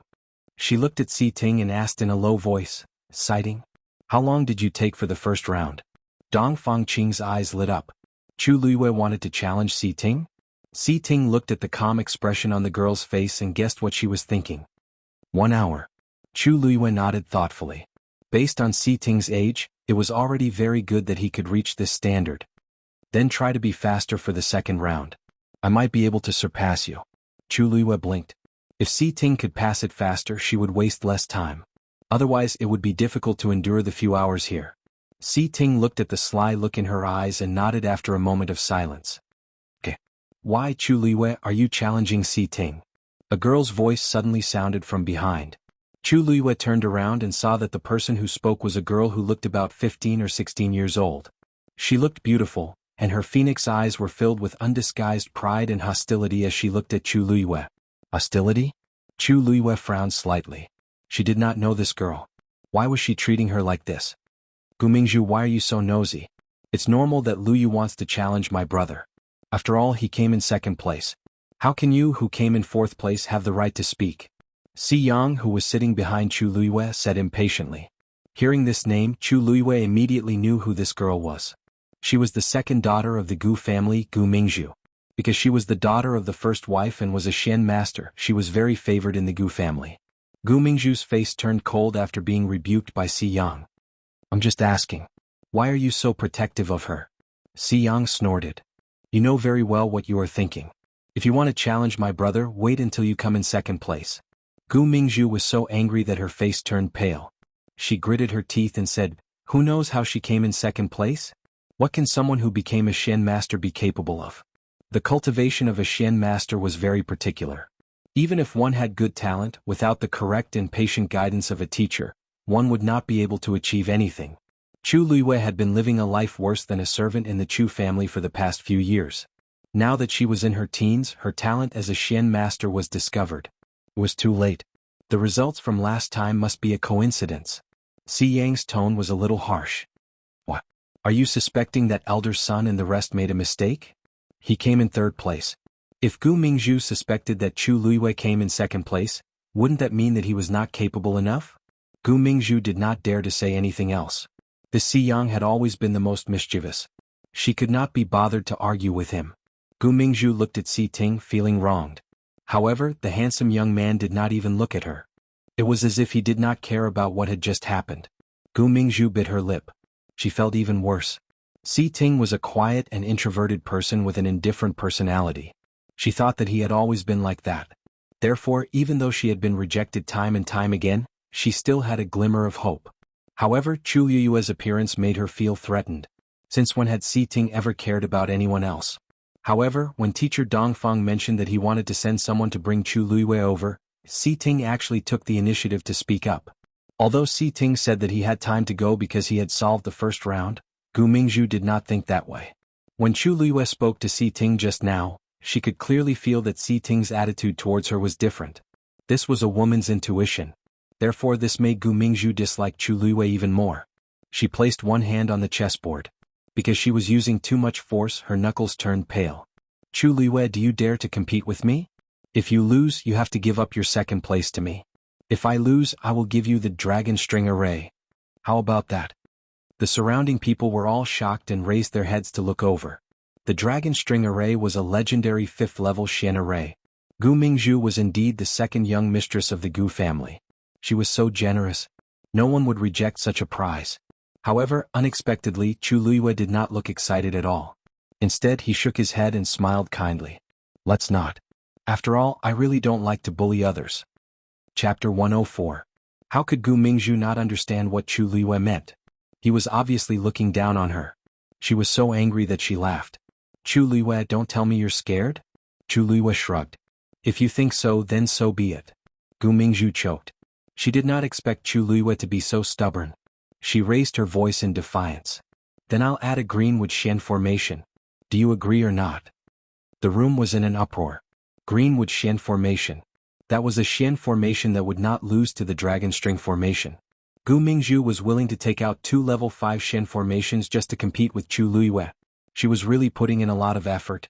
Chu Luiyue finally turned around and looked at her lazily. Really? I'm the second lady of the Gu family. Of course I'm serious. Gu Mingzhu raised her chin. Chu Luiyue nodded. She was not a fool. Why would she not take advantage of the other party's initiative? Gu Mingzhu was delighted when she saw that Chu Luiyue had finally agreed. However, she was immediately disdainful. She sneered. Looks like you didn't agree just now because the stakes were too small. In other words, Chu Luiyue was obviously greedy for money. Chu Luiyue smiled and admitted it. It's good that you know. If you want to ask someone to teach you, you should at least show some sincerity. Otherwise, she really did not want to waste her time on this kind of person. Gu Mingzhu was so angry that she was about to explode. However, she suddenly felt someone looking at her. Was Si Ting.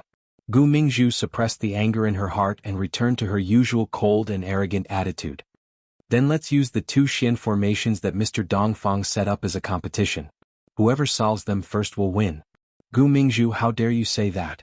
You've been here for almost 2 hours. Chu Luiyue just arrived. Aren't you bullying him? Si Yang could not stand it anymore. Gu Mingzhu looked at Chu Luiyue and sneered. Unraveling a profound formation can easily take several hours. Sometimes it can take a whole day to unravel it. Chu Luiyue was late because of himself. Can you blame me? What's more, she had gotten second place previously. She wouldn't be so calculative about this little bit of time, right? Chu Luiyue, what do you think? Chu Luiyue waved his hand carelessly. I'll let you. His casual attitude annoyed Gu Mingzhu once again. Let's start. After she finished speaking, she lowered her head and once again focused on studying the profound formation on the chessboard in front of her. This time she must win. Chu Luiyue retracted his gaze and looked at Si Ting. Si Ting felt inexplicably nervous when he saw her. Chu Luiyue smirked. This trouble was obviously caused by Si Ting. However, on account of how Si Ting had helped her before, she did not want to be calculative about this. Si Ting was the first to look away. Chu Luiwei raised his brows and looked at the profound formation in front of him. Imperial Palace, Imperial Study. Emperor Zhouwen leaned against the chair and looked at Rong Jin, who was standing with his hands by his side, expressionlessly. I'll say it one last time. Let's forget about this matter. Don't pursue it anymore. A deep and heavy voice sounded in the empty study room, with the dignity and majesty of a person in a high position. Rong Jin clenched his fists in his sleeves. In actual fact, he had already thought of this answer before he came. However, he really did not understand. Father Zhenzhen's injury is really strange. I've always been the one managing the hunting ground, and such a situation has never happened before. Why did something like this happen once Zhenbao Pavilion took over? If we don't investigate carefully, how can Zhenzhen be at peace? Emperor Zhouwen looked at him solemnly. Crown Prince, are you blaming me? Rong Jin's heart tightened and he immediately knelt down. I don't dare. Zhenbao Pavilion tried to stop her multiple times, but Zhenzhen insisted on going in to hunt high-level fiends. She can only blame herself for this. At the end of the day, I've spoiled her too much. All these years, I've always let her do whatever she wants and I've never punished her. This is what led to today's situation. Emperor Zhouwen sighed deeply and closed his eyes.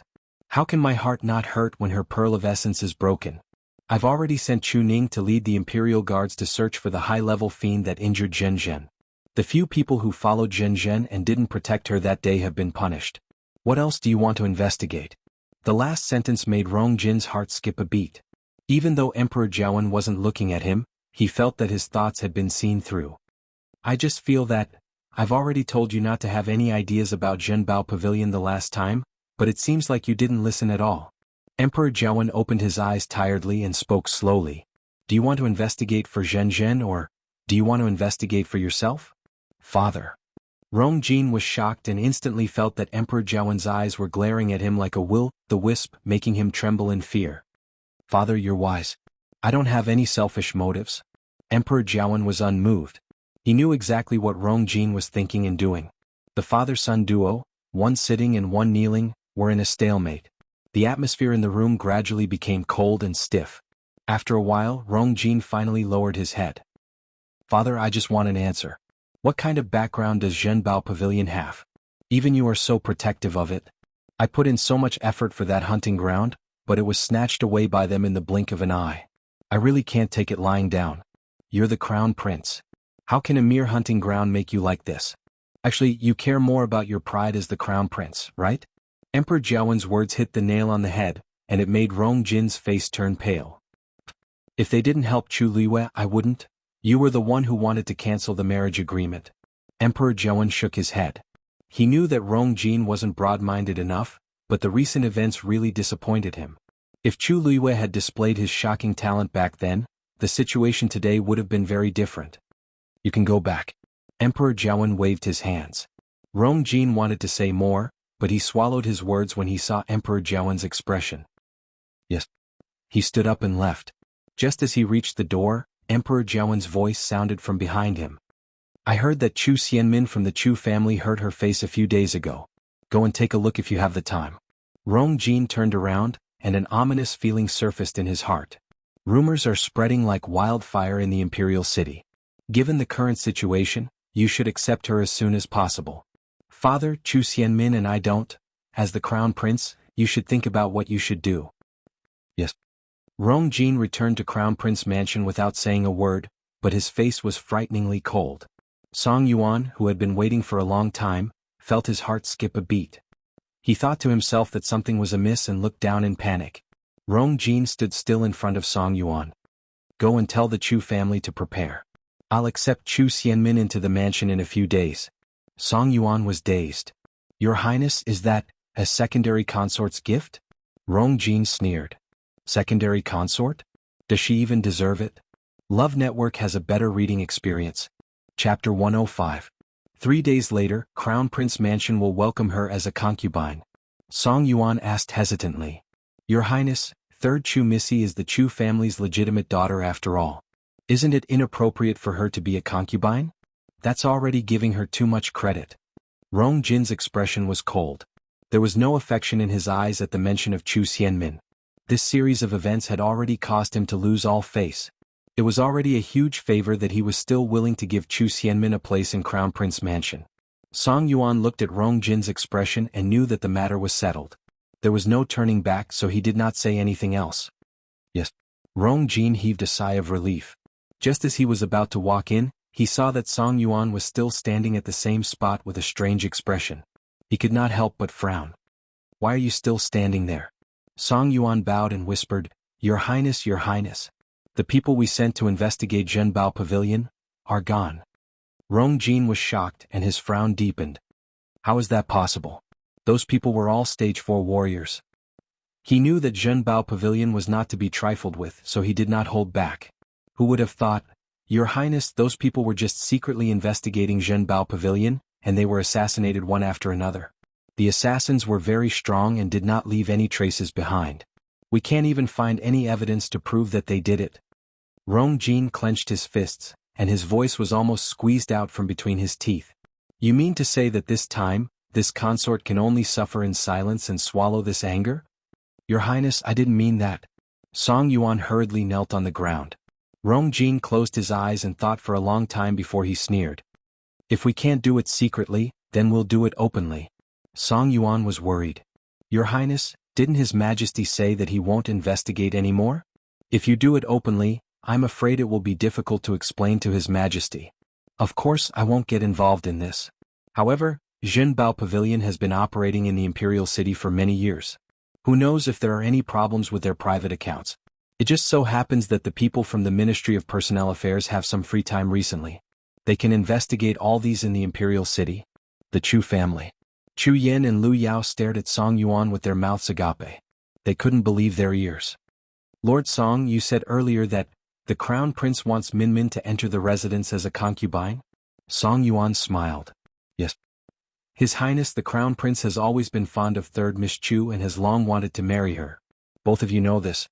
Although time was a little tight, the Crown Prince had said that 3rd Miss Chu's injuries had not yet healed. For the sake of her health, everything should be kept simple. But don't worry, although the rules and etiquette are simple, His Highness will definitely not mistreat 3rd Miss Chu." Chu Yen and Lu Yao trembled in anger.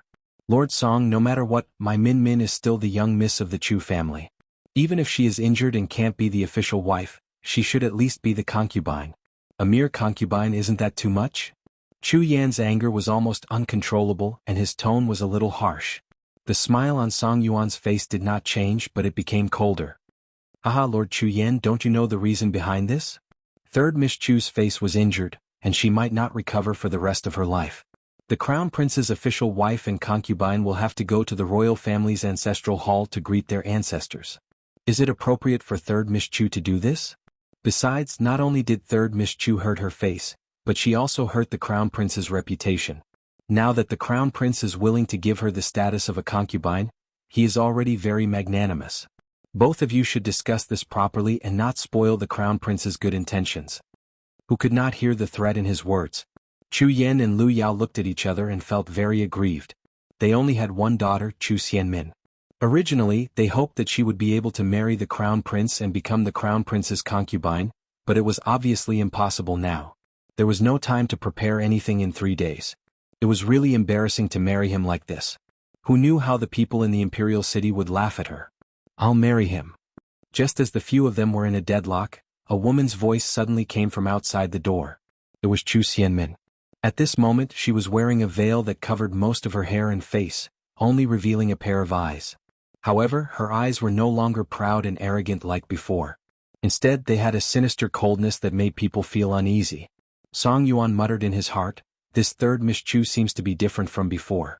Min, why did you come out?" Lu Yao hurried over and sized her up worriedly. Just now, you heard everything?" Chu Xianmin nodded. "I heard it. I'm willing to marry him." Song Yuan smiled. "Then 3rd Miss Chu, please prepare at home and enter the residence in 3 days." With that, he did not stay any longer and turned to leave. When Song Yuan's figure disappeared, Chu Yen regained his senses and looked at Chu Xianmin with a complicated gaze. Min, you have to think carefully. You'll be a concubine if you go." Chu Xianmin laughed at herself. "What can I do now that I'm like this?" The few of them fell silent. The Crown Prince Mansion doesn't have a consort or a secondary consort. There are only a few concubines. I won't be bullied if I go. Besides, I don't intend to be a concubine for the rest of my life. Lu Yao's eyes lit up. Min, you mean? Although my looks are disfigured, I still have my talent and abilities. Besides, I can borrow the crown prince's power if I become his woman. I haven't forgotten who caused me to become like this. Chu Luiyue, let's settle our scores bit by bit. Meditation class. The room was very quiet. Everyone was focused on studying the chessboard in front of them. A crisp sound was heard. Gu Mingzhu had solved the first Shen formation. Dong Fangqing glanced at her and was surprised. He did not expect Gu Mingzhu to solve the first Shen formation after Si Ting. When Si Yang heard the sound, he could not help but turn around and look. He felt even more frustrated. Gu Mingzhu raised her chin proudly and looked at Chu Luiyue in front of her. Such a simple Shen formation is just a piece of cake. Chu Luiyue heard her and turned to look at her. You solved the first Shen formation? Why are you surprised? It can't be that such a simple Shen formation could trap you, right? Gu Mingzhu's eyes were filled with mockery. Actually, as long as you have experienced systematic learning and guidance from a famous teacher, you will know the characteristics of Shen formations. Naturally, you will be able to solve them quickly. However, I don't think you have seen any decent Shen formations. It's normal that you don't know where to start. Chu Luiyue nodded seriously. I have not seen many Shen formations like this. She had stopped playing after she was 6 years old. Of course, she had not seen many of them. Gu Mingzhu rolled her eyes. Why don't I wait for you to solve the first Shen formation before we proceed to the second Shen formation? I don't want someone to say that I won disgracefully when they lose. Chu Luiyue rejected her suggestion, and her lips curved up. That's not necessary. With that, she turned around and placed a chess piece on the chessboard. The sound of the Shen formation being solved could be heard. I've been waiting for you for a long time, so I don't want to trouble you to wait for me. Love Network has a better reading experience. Chapter 106. Everyone's jaws dropped. Chu Luiyue solved the first Shen formation. Wasn't this too easy? If she remembered correctly, it had only been an hour since she came in. She actually followed Gu Mingzhu and passed the first round. No, she had already solved it long ago. She was just waiting for Gu Mingzhu. Gu Mingzhu's smug smile froze on her face. Her eyes slowly widened as she stared at the chessboard in front of Chu Luiyue. You also solved the first round? Chu Luiyue smiled faintly. Isn't it obvious? Gu Mingzhu felt her mind go blank. She was completely stunned when she saw Chu Luiyue's nonchalant expression. How was this possible? This Shen formation was very complicated. Without some skills, it was impossible to solve it so easily. She had said it was simple just now. In fact, she had exaggerated it to mock Chu Luiyue. If it was really so easy, the dozens of people in the room would not have racked their brains for so long. However, this did not seem to be a problem for Chu Luiyue at all. Chu Luiyue is too amazing. Didn't she just come in not long ago? She solved it so quickly? Although Gu Mingzhu was one step ahead of her, if we calculate carefully, Chu Luiyue used less time. Hey, can't you guys tell that Chu Luiyue already thought of the answer long ago? She was waiting for Gu Mingzhu on purpose. I think Gu Mingzhu will definitely lose this round. Tisk, a rumor has it that she used to be a good-for-nothing. How did she become so powerful in the blink of an eye? Her talent is probably comparable to Si Ting's. Gu Mingzhu's expression turned even uglier when she heard the whispers around her. Continue. As the second young mistress of the Gu family, she was used to being arrogant. How could she admit defeat at this time? Chu Luiyue did not care. She turned back to look at the chessboard. After the first Shen formation was solved, the chess pieces on it changed automatically and formed the second Shen formation. Gu Mingzhu retracted her gaze in annoyance, but a trace of uneasiness surfaced in her heart. Chu Luiyue, how could he be so strong? She had just stepped onto the path of a mystic cultivator and clearly didn't have the qualifications to hire a teacher to teach her, so how could she be more outstanding than her? At first, he thought that the midterm examination was a coincidence. But now, he really couldn't afford to be careless. Gu Mingzhu took a deep breath and tried her best to focus all of her attention on the second profound formation. She wanted to break it as soon as possible and defeat Chu Luiyue. However, her mind was in a mess and her mind was in a mess. She couldn't calm down at all. The more it was like this, the more anxious she became. Looking at the profound formation on the chessboard, the more complicated and difficult it was to decipher. Unknowingly, beads of sweat appeared on her forehead, and her eyes were slightly red. Dong Fangqing, who was standing in front of her, saw her expression the clearest. He couldn't help but shake his head. Gu Mingzhu's talent was indeed not bad, and she had the right to be arrogant. However, if she was too arrogant, she would become arrogant. She didn't think about how the Xian formation in the forest during the midterm examination was personally set up by Elder Sun and the rest. How could she have passed it by luck? It would be difficult for Gu Mingzhu to defeat Chu Luiyue. Time always passed very quickly when she was deep in thought. Gradually, the sunlight outside the window turned from warm to gentle and then to dim. Chu Luiyue looked up and realized that it was already evening. She had already spent close to 3 hours here. Thinking of this, her gaze turned and landed on Si Ting, who was beside her. His back was straight and his expression was cold. He was focused on the profound formation in front of him. The light shone on his face, outlining a sharp and clear outline. This youth was like a sharp blade that was ready to be unsheathed at any time. He always had a cold aura around him. Although he looked noble, restrained, and polite, Chu Luiyue secretly felt that this person was not as simple as he looked on the surface. Si Ting felt Chu Luiyue's gaze on him. His entire body tensed up, and the hand that was holding the chess piece froze for a moment. Was she getting impatient from waiting? Si Ting couldn't help but think in his heart. Then he felt a strange emotion. Her talent was indeed stronger than he had imagined. If he had guessed correctly, she had already solved the second Xian formation. However, for some reason she hadn't taken the final step. It was as if she was waiting for him. Si Ting pursed his lips and looked at the profound formation. Then he turned his wrist slightly, and the chess piece changed its direction. It landed in a position that he hadn't planned to move to just now. Crack. The second Xian formation was solved. The chess pieces on the chessboard in front of him suddenly flew up. They were black and white and automatically fell into the chess box beside him. Dong Fangqing looked at Si Ting in surprise. I thought that you would have to spend 4 hours on this. I didn't expect. Si Ting, you seem to have improved very quickly recently. Si Ting nodded slightly. I happened to see a similar Xian formation a few days before I started. That's why I solved it faster. Dong Fangqing stroked his beard in understanding. Haha, I heard that you've been borrowing Xian formation diagrams from the library recently. Now it seems like it's quite useful. Alright.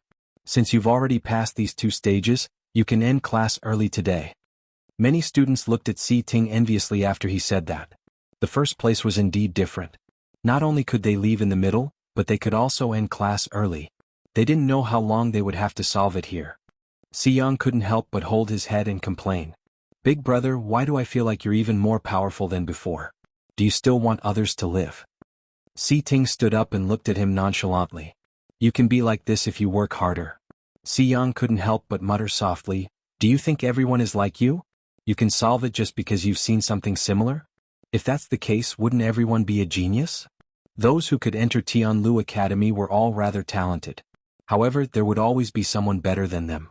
When everyone gathered together, there would still be a distinction between the strong and the weak. Without a doubt, Si Ting was one of the outstanding ones. How can there be so many perverts in this world? Crack. Before Si Yang could finish speaking, another sound rang out in the room. Everyone perked up. Another person solved the second stage. When they looked in the direction of the voice at the same time, they were shocked on the spot again. That was because the sound came from the chessboard in front of Chu Luiyue. The person who solved the second Xian formation right after Si Ting was actually Chu Luiyue? Dong Fangqing was also taken aback. He unknowingly put down his crossed arms and quickly walked to Chu Luiyue's side. Almost at the same time, the chess pieces on Chu Luiyue's chessboard flew up and fell down on their own. Everyone no longer had any doubts when they saw this scene. Chu Luiyue had indeed solved 2 Xian formations consecutively. Chu Luiyue clapped his hands and stood up. He stretched his sore shoulders. It's finally over. Si Ting saw the relief on her face from the corner of his eye. The expression in his eyes softened, but it was fleeting as if it had never appeared. No one noticed. Si Yang looked at her in a daze. He finally could not help but curse softly. Damn pervert. Chu Luiyue glanced at him. Si Yang trembled and retracted his neck. For some reason he felt that Chu Luiyue had an indescribable aura that made people not dare to provoke him. Chu Luiyue did not mind. He turned to look at Gu Mingzhu and smiled. Second young Mistress Gu, the 2 Xian formation diagrams that you promised earlier are mine now, right? Gu Mingzhu's face turned pale. To the Gu family those diagrams were rare treasures. She dared to use them as a wager because she was impulsive and confident that she could beat Chu Luiyue. But now she had lost. What should she do? Did Chu Luiyue really take advantage of her? Gu Mingzhu's expression changed. She suddenly thought of something and glared at Chu Luiyue. Si Ting just solved it and you also solved it. How can there be such a coincidence in this world? Chu Luiyue, you must have cheated. Digression. It should be up soon. Mobile users, please browse and read. A better reading experience comes from Love Network. Chapter 107. Chu Luiyue raised his eyebrows. Cheating? Are you saying that I was able to solve the Shen formation because I saw how Si Ting moved? Gu Mingzhu, Si Ting and I are right in front of Mr. Dongfang. If we were to play any tricks, he would have seen it clearly. Are you suspecting that Mr. Dongfang is covering for me? Dongfang Qing frowned and looked at Gu Mingzhu. Gu Mingzhu, this is not a place for you to fool around. I'm not fooling around. After saying that, Gu Mingzhu felt a little regretful. Saying that in front of teacher Dongfang, wasn't she just making things difficult for herself? But what could she do now that she had said it? She gritted her teeth and made up her mind. Mr. Dongfang, don't you find it strange? Why did Chu Luiyue succeed right after Si Ting? Isn't this too strange? Everyone looked at each other and were somewhat suspicious. Dongfang Qing was so angry that he laughed. Gu Mingzhu, this is not the first time you have attended classes here. Don't you know whether you can cheat or not by seeing how the people around you solve the Shen formation? The room was silent for a moment. Although everyone was sitting next to each other, they were all quite a distance away from each other. It was not that easy to see what was going on around them. More importantly, this chessboard was used to train their ability to solve Shen formations. Usually, only the people in front of them could see clearly. From other positions, they could only see blurry shadows. Chu Luiyue and Si Ting were sitting next to each other, but from Chu Luiyue's position, they should not be able to see anything. Si Yang laughed out loud and mocked, "You're right. Gu Mingzhu, you are not far from my brother. You can see how he moved just by looking up. Why didn't you solve the second Shen formation?" Gu Mingzhu's face was red and she could not speak. Although I don't want to admit it, this pervert is quite talented. Do you think that Elder Sun and the rest are so easily fooled? Si Yang remembered clearly that Elder Sun was full of praise for Chu Luiyue that day. At first he didn't want to believe it, but later he realized that Chu Luiyue was indeed not an ordinary person. Although he couldn't compare to him, he was willing to admit that he was powerful. How could he be like Gu Mingzhu? Gu Mingzhu, are you a sore loser? Gu Mingzhu glared at Si Yang. Shut up. Chu Luiyue smiled amiably. Second Miss Gu has a noble status, so she's definitely not someone who doesn't know what to say. Everyone present clearly heard the two scrolls of Shen formation diagrams mentioned earlier. If second Miss Gu were to renege on her debt, wouldn't that be too shameless? Who are you calling shameless? How could Gu Mingzhu not tell that Chu Luiyue was scolding her? She immediately became anxious. Chu Luiyue blinked in surprise. Second Miss Gu, what do you mean? Are you really not going to fulfill your end of the bet? Gu Mingzhu felt extremely aggrieved. Since Chu Luiyue had already spoken, what else could she say? She couldn't help but glance at Dongfang Qing. As expected, she saw that he was also a little impatient. She knew that it wouldn't do her any good if she continued to make a fuss. Isn't it just two scrolls of Shen formation diagrams? I'll give them to you. She pressed her hand firmly on the chessboard, barely restraining the anger in her heart. At the same time, she was thinking about how to explain it to her family. Everything else was fine, but if the family head knew that she lost these things in a bet, second Miss Gu is really generous. Then Luiyue will thank you here. Although Chu Luiyue didn't care about the two Shen formation diagrams, since the other party had delivered it to her door, how could she not accept it?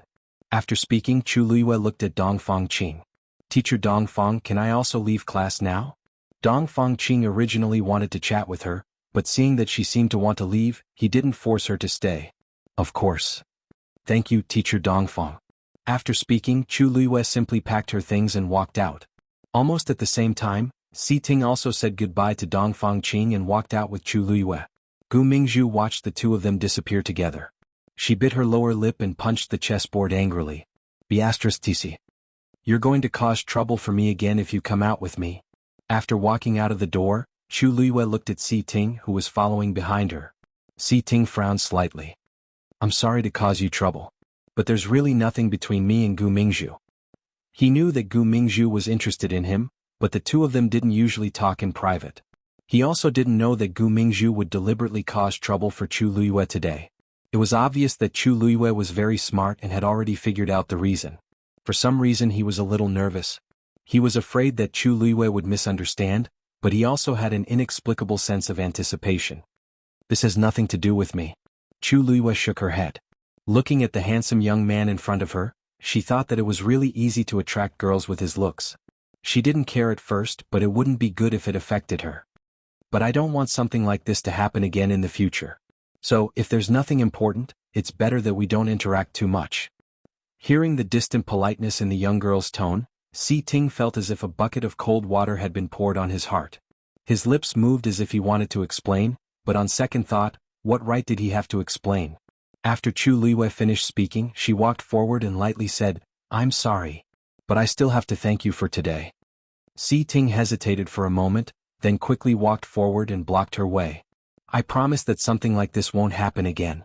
But I also have a question that I hope you can answer." Chu Liwei nodded and gestured for him to ask. Si Ting paused and stared at Chu Liwei's clear, black and bright eyes as he enunciated every word. He said slowly, "You already solved the second Xian formation, didn't you?" Chu Liwei looked at him with interest and asked him a question in return. "Aren't you the same?" Si Ting was suddenly at a loss for words. He had always concealed it so well that even Dong Fangqing didn't notice it. But Chu Liwei saw right through him. Chu Liwei had long felt that something was wrong with Si Ting. Today, when they were in class together, she finally realized it. He was also hiding his talents and abilities. Although she didn't know the reason, Chu Liwei wasn't interested in asking further. "Then, how long did you take?" Si Ting didn't deny it.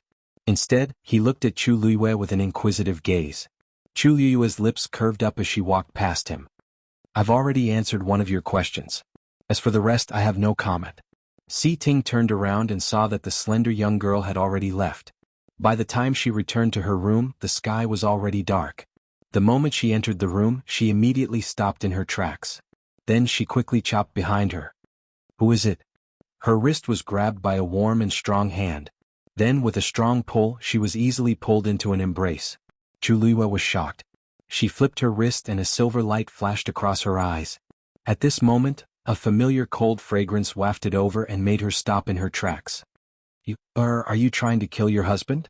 A lazy voice sounded beside her ear. Chu Liwei looked up and saw a beautiful face that could infuriate anyone. Rongxiu. Digression, Happy Queen's Day la la la la. A better reading experience comes from Love Network. Chapter 108. Chu Liwei raised her eyebrows slightly, took a step forward, and said with a smile that was not a smile, "What is your highness trying to do?"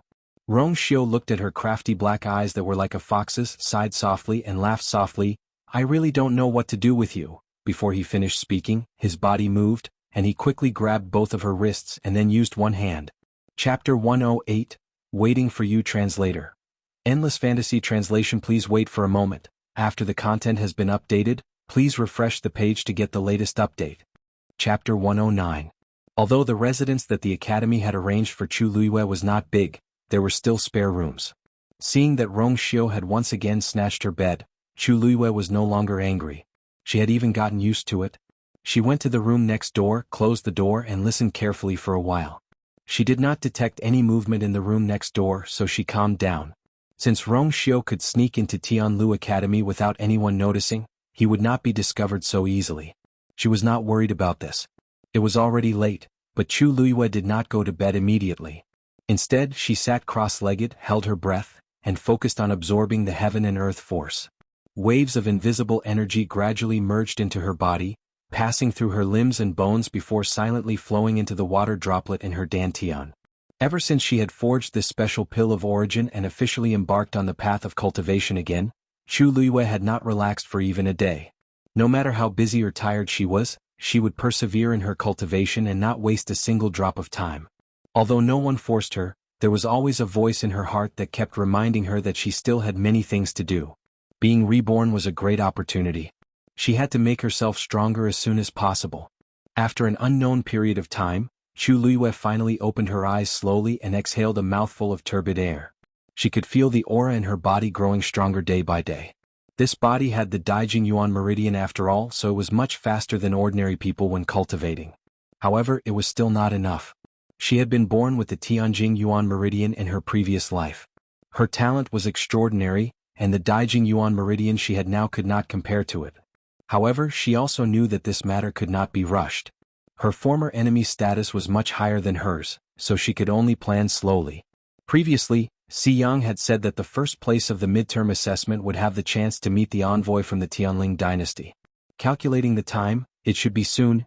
Chu Luiyue finally wrote down a Xian formation diagram in her mind before finally resting. The next day Chu Luiyue woke up early in the morning. After tidying up, she remembered that Rong Xiu was still sleeping in the room next door. She walked over and knocked on the door. No one agreed. He pushed the door open and saw that she had already left. Chu Luiyue face-bombed, not knowing whether to laugh or cry. The dignified Prince Li seemed to really treat her place as an inn. However, it would be troublesome if he stayed here at this time. Chu Luiyue no longer paid attention to these, turned around and went out. Hey, have you heard? Yesterday, during the Xian Master's meditation class, Gu Mingzhu challenged Chu Luiyue and lost 2 level 5 Xian formation diagrams. Are you serious? Wasn't Gu Mingzhu's talent also very strong? How could he lose to Chu Luiyue? Of course it's real. This matter had already spread throughout the entire academy. Gu Mingzhu is talented, but have you forgotten that Chu Luiyue got second place in the midterm assessment on his first day here? However, she really has guts. With Gu Mingzhu's status, she actually didn't give her any face. She didn't even give face to the crown prince, let alone others. I think this Chu Luiyue is really not someone to be trifled with. Chu Luiyue arrived at Jianghu Tower and heard the discussions from afar. After seeing her figure, these voices quickly disappeared.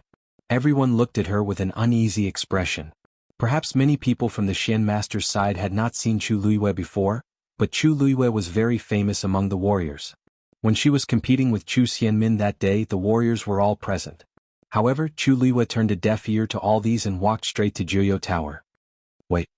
A provocative voice sounded, and Chu Luiyue looked up. The person blocking her path was none other than Lu Fian. What's the matter? Chu Luiyue asked lightly. Lu Fian's thin brows knitted together.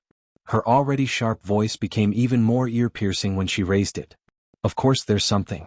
Chu Luiyue, what are you doing here? Chu Luiyue said matter-of-factly, to cultivate, of course. This is the territory of martial artists. Who knows what intentions a Xian cultivator like you has by coming here? Lu Fian had been bullied by Chu Luiyue the day before and did not sleep well the entire night. No matter how she thought about it, she felt aggrieved. Just as she was thinking about how to deal with her, Chu Luiyue came knocking on her door. There were many warriors here, so she was not afraid of Chu Luiyue. Upon hearing this, Chu Luiyue's calm expression finally changed. She raised her brows slightly and asked, "The warrior's territory is the warrior's territory. This is a warrior's territory. Am I, the person who won first place in the warrior competition, not qualified to come here?" Lu Fian was stunned. She then remembered that although Chu Luiyue had gone to the Xian Master's side to cultivate, she had indeed won the warrior's first place during the midterm assessment. She was actually more qualified than anyone else to come here. Lu Fian's expression froze. My time is very precious. If you continue to obstruct me, I can't guarantee what I will do. Chu Luiyue's expression was calm, and her tone was indifferent, as though she was talking about something unimportant. But it was precisely this attitude that made Lu Fian feel an inexplicable fear. She almost subconsciously took a step back, but with so many people watching, she felt even more indignant. When Chu Luiyue walked past, she could not help but curse in a low voice. What's there to be proud of? You're just a stray dog. Without the support of an aristocratic family, what capabilities could Chu Luiyue have? Upon hearing this, Chu Luiyue did not stop and only laughed faintly. This was not the first time she had heard such words, but she did not care at all. In everyone's eyes, the Chu family was large and had a stable foundation.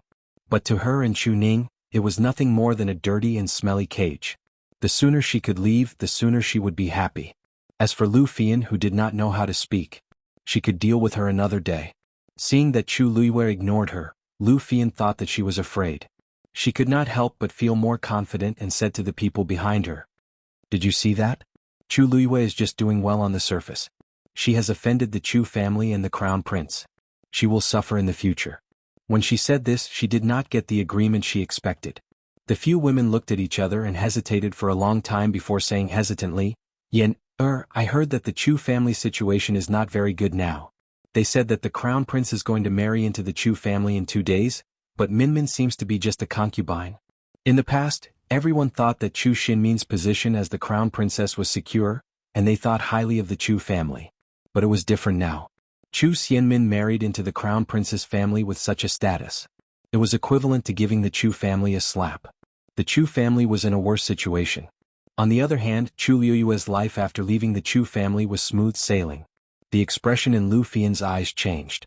She deliberately sighed and put on a sorrowful expression. Minmin has already been disfigured. The position of the crown princess naturally has to be given to someone else. When is the date? We have to go together and support her. There were not many opportunities to see the crown prince. She would not miss it. At this moment, Chu Luiyue had already reached Jiuyou Tower. An elder in a white robe was sitting in front of the door, pretending to be asleep. Before every student entered, they had to stop in front of the elder for a moment. Chu Luiyue saw that they all took off the nameplate on their left chest and placed it on a square black jade in front of the elder before picking it up. She walked closer and saw that a few lines of words would appear on the jade whenever the nameplate was placed on the jade. Soon it was her turn. She had just placed her nameplate on the jade when the elder suddenly opened his eyes. "Are you the girl who got first place in the midterm assessment, Chu Luiyue?" He pursed his lips. "Why didn't you register your Yuan Meridian level?" Digression. Mobile users who are working hard to save their manuscripts, please browse and read. A better reading experience comes from Love Network. Chapter 110. Chu Luiyue paused. "I don't know about this." The elder chuckled and waved his hand. "It's normal that you didn't register. Every year, when new students enter the academy, they will be tested and registered together. But your situation is special, so it's normal that you don't have this. You can find some time to take the test later." Chu Luiyue then remembered that when the first few people placed their nameplates on the black jade stone, not only would their names be displayed, but it would also display their Yuan Meridian and Cultivation level. But when she placed her nameplate on the stone, only her name was displayed. No, there was a number behind it. 19. Chu Luiyue looked at the number behind her name strangely. This is the time you have to cultivate in Jiuyou Tower. According to the results of the midterm assessment, every student will be allocated a different amount of time to cultivate. You came in second in the Shen Master assessment and first in the Warrior assessment, so you have exactly 38 hours in total. The elder was very patient and explained it to Chu Luiyue. After he finished speaking, Chu Luiyue clearly felt that many people around her looked at her again. Unlike the curiosity and reverence from before, Chu Luiyue felt more envy this time. Envy? Could it be because of these 38 hours? Chu Luiyue knew that there were conditions for entering Jiuyou Tower to cultivate, but now it seemed that it was more difficult than she had imagined. She had obtained such results in only 38 hours. It was easy to imagine how much time others had. "Teacher, can I freely allocate these 38 hours? The elder smiled slyly. "Of course it's not that simple. Although you have a lot of time, there's a limit to the amount of time you can cultivate every day." Most Shen masters and celestial physicians didn't care about this aspect of cultivation, so they rarely came to Jiuyou Tower to absorb force. Most of them were martial artists. After all, the force density in Jiuyou Tower was much higher than outside. If one could cultivate inside, their speed would increase by a lot. To any martial artist, this was an enormous temptation. And this time is naturally divided according to the martial artist's level. Rank 1 warriors spend 2 hours a day, rank 2 warriors spend 4 hours, and so on and so forth. The old man's eyes sparkled with excitement and curiosity as he stared at Chu Luiyue. "I heard that you defeated Chu Xianmin previously. You should be a stage 3 warrior now, right?" When Chu Luiyue heard him mention the martial artist rank, he knew something was wrong. She was not weak, but who would have thought that she had just broken through to become a stage 1 warrior? No matter how hard she tried, the thing in her dantian refused to add another line. Chu Luiyue couldn't do anything about it. She had no choice but to bite the bullet and say, "Student? Rank 1 warrior. The Chu clan. First elder, do you mean that you don't intend to give Minmin a dowry?" Although Chu Yen and Lu Yao were unwilling to let their daughter marry into the crown prince's residence as a concubine, they had no other choice but to agree. 3 days was too rushed, so they could only prepare as much dowry as possible to make Chu Xinmin's life easier after she married into the crown prince's residence. However, they didn't expect to be stopped by the first elder. The first elder was expressionless. The crown prince's residence hasn't been earning much in recent years. Both of you know this best. Now that the date has been set in a hurry, there's no time to prepare so much dowry. Chu Yen suppressed his anger. Minmin is going to marry into the crown prince's residence. This represents the Chu family's face. If Minmin is looked down upon, it will embarrass the Chu family as well. It's not bad to marry into the crown prince's residence, but she's just a concubine. The first elder put down the teacup in his hand and looked at the two with a sullen face. If her dowry is too generous now, how will she live when the crown princess and secondary consort enter the residence? Instead of being in the limelight for a while, it's better to keep a low profile and avoid more trouble. These words made Chu Yan and Lu Yao speechless, but the anger in their hearts burned even brighter. Although the Chu family wasn't the same as before, it wasn't to the point where they couldn't even afford such a small amount of money. Moreover, Chu Xianmin was the Chu family's first daughter. Ever since she got close to the crown prince's residence had been secretly preparing the dowry. The first elder said there wasn't any because Chu Xianmin had lost her position as the crown princess, so he purposely treated her harshly and wanted to keep this sum of money. How could Chu Yan and Lu Yao agree? First elder, although Minmin can't marry into the crown prince's residence as the crown princess, it's hard to say what the future holds. If you insist on this, that's all in the future. Who can say for sure? Hearing this, the first elder interrupted him, but his heart was still shaken, so he said, "That's right. However, seeing that you only have one daughter, the crown prince's residence will give you 32 dowries." Lu Yao sneered in her heart. Are you trying to dismiss a beggar with this amount of money? The Chu family is so big, but giving out 32 dowries is embarrassing enough. The first elder seemed to have seen through her thoughts and added calmly, Lu Yao, you've been serving the crown princess for a long time. I'm sure you've already saved up some dowries for Minmin. The crown prince's residence giving you this is already very benevolent. Don't you think so? Lu Yao gritted her teeth. The first elder was threatening her with the matter of her pocketing the money. However, she didn't dare to make a big deal out of it. After all, her reputation would be ruined if word got out. However, she couldn't say anything about it. It was true that she took the money, but which of her daily necessities didn't cost money? Her family of 3 was used to luxury and liked to choose the best for everything. They didn't have much money left. Most importantly, Chu Xianmin spent hundreds of thousands of silver taels to buy things at Zhenbao Pavilion a month ago. She originally wanted to wait for Chu Xianmin to win first place in the academy and win the crown prince's favor before going to her parents' house to ask for the money. However, who knew that Chu Liwei would appear and mess up all her plans? The Lu family was now mocking and ridiculing them. Why would they give them a single set? Zhenbao Pavilion was pressing her, and she didn't dare to offend this family. She could only take the money from her own pocket. How would she have the money for Chu Xianmin's wedding? However, the first elder's behavior made it clear that he wouldn't change his mind. If she continued, she would only be humiliating herself. Lu Yao resisted the urge to stand up. She glanced at Chu Yan, who still wanted to say something, and the two of them left with grievances. Tianlu Academy, Jiuyou Tower. Chu Liwei ignored the various gazes around him and put the nameplate back on his left chest. He calmed himself down and looked forward. Jiuyou Tower had a total of 9 floors. It was made of black iron and was thick and majestic. Looking from the bottom, it looked like a sharp sword piercing through the clouds as if it could tear the sky apart at any time. Every floor had 8 corners that were raised up like eaves with bells hanging from them. When the wind blew, one could hear the crisp sound of the bells nearby. Chu Liwei had already walked in through the greenish-black bronze door. There was a strange carving above the door. It seemed to be an eagle. Its head was slightly lowered and its eyes were tightly shut. A pair of huge wings were folded in front of its body, and it looked extremely majestic. The remaining karmic fire seemed to be crazily spreading and burning it.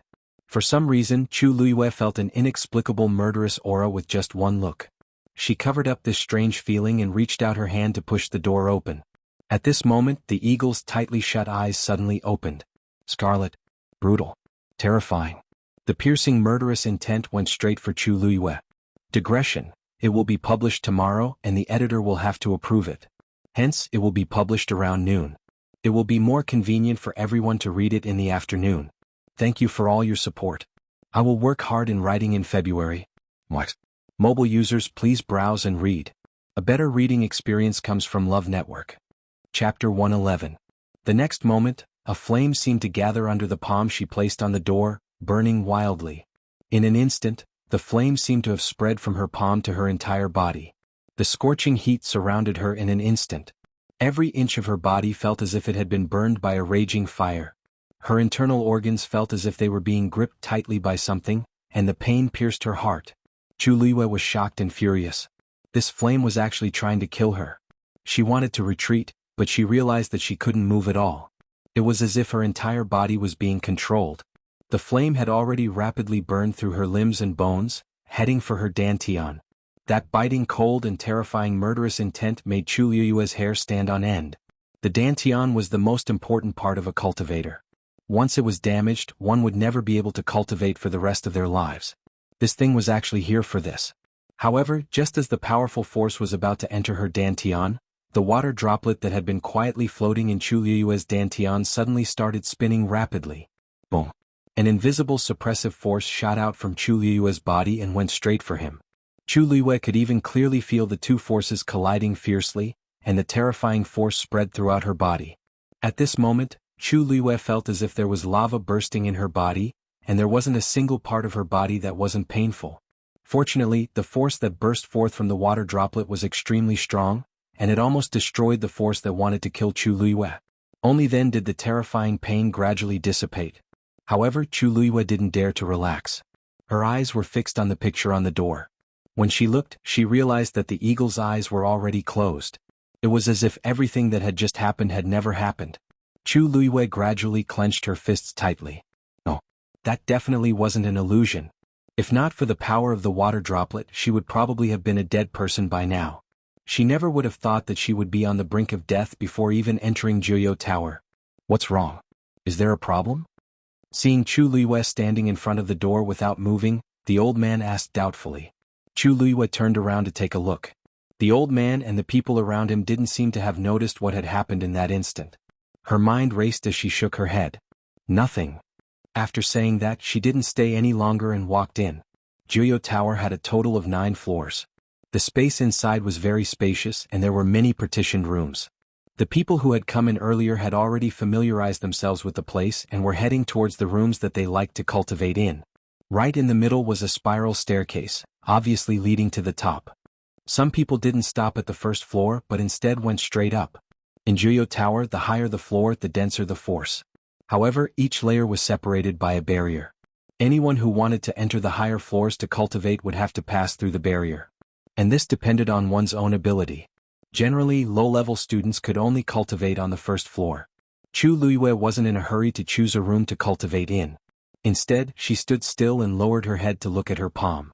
A charred mark could be clearly seen. She had placed her hand on the door just now. That terrifying flame had also entered her body through her palm. This burn mark was the best proof of what had just happened.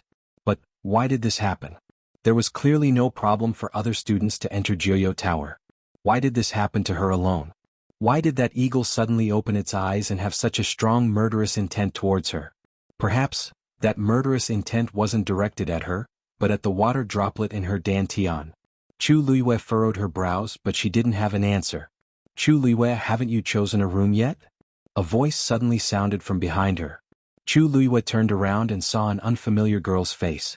That girl was pretty and her almond-shaped eyes were extremely cute. She raised her hand and pointed to the side. Actually, there isn't much difference between the rooms on the first floor. You can just choose one to cultivate in. However, the names that appear on the door are signs that someone has already entered. You can just choose those that are empty. Chu Liyue nodded. Thank you. That girl grinned. What's there to thank me for? My name is Mu Hongyu. You can just call me Hongyu. Chu Liyue couldn't help but laugh. So this girl was a sociable person. She quite liked her character. However, she didn't know her, so why did she seem so friendly? Okay, you can call me Luyu then. Mu Hongyu sized up Chu Liyue curiously. You're really different from the rumors. Chu Liyue didn't need to ask to guess what those so-called rumors said about her, but she wasn't interested in asking. Others can't wait to avoid me. Why are you taking the initiative to help me? Mu Hongyu snorted. You taught Chu Xianmin a lesson, so I'm naturally on your side. The enemy of my enemy is my friend. Chu Liyue was amused. She felt that this girl was purposely helping her because she had a grudge against Chu Xianmin. However, she also agreed with what she said. I'm not talking to you anymore. I still have to go up and cultivate. After Mu Hongyu finished speaking, she simply turned around and walked upstairs. Chu Liyue originally wanted to go up, but she hesitated when she thought of what had just happened. She still chose to stay on the first floor. Chu Liyue roughly looked around and realized that the layout of every room was almost the same. In the end, she chose a very secluded spot and went in. After closing the door and isolating herself from all kinds of gazes, Chu Liyue sat cross-legged on the stone platform in the room. She wasn't in a hurry to cultivate. Instead, she looked at the burn mark on her palm again. However, it still seemed to hurt slightly. Chu Liyue fell into deep thought. Jianghu Tower was the most important place in Tianlu Academy. It was also the foundation of the academy.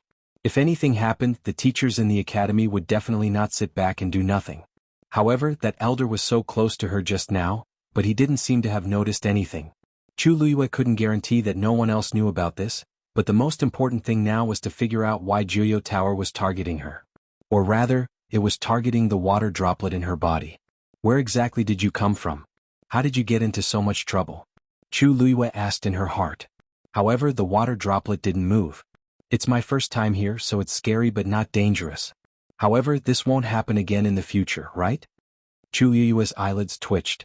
If this happens every day, I don't need to come to Jiuyo Tower anymore. Isn't it troublesome enough? This time, the water droplet trembled slightly, and a line of words finally appeared.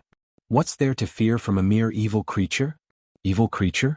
Chu Liyue was stunned for a while, and a chill rose from the bottom of her feet. You mean that there's a fiend in Jiuyo Tower? How is this possible? Mobile users, please browse and read. A better reading experience comes from Love Network. Chapter 112. Below Jiuyo Tower was a pit of heavenly origins. It was because of this that the heaven and earth force in the tower was so abundant. To cultivators, this was a good place to quickly improve their cultivation. But to fiends, it was the opposite.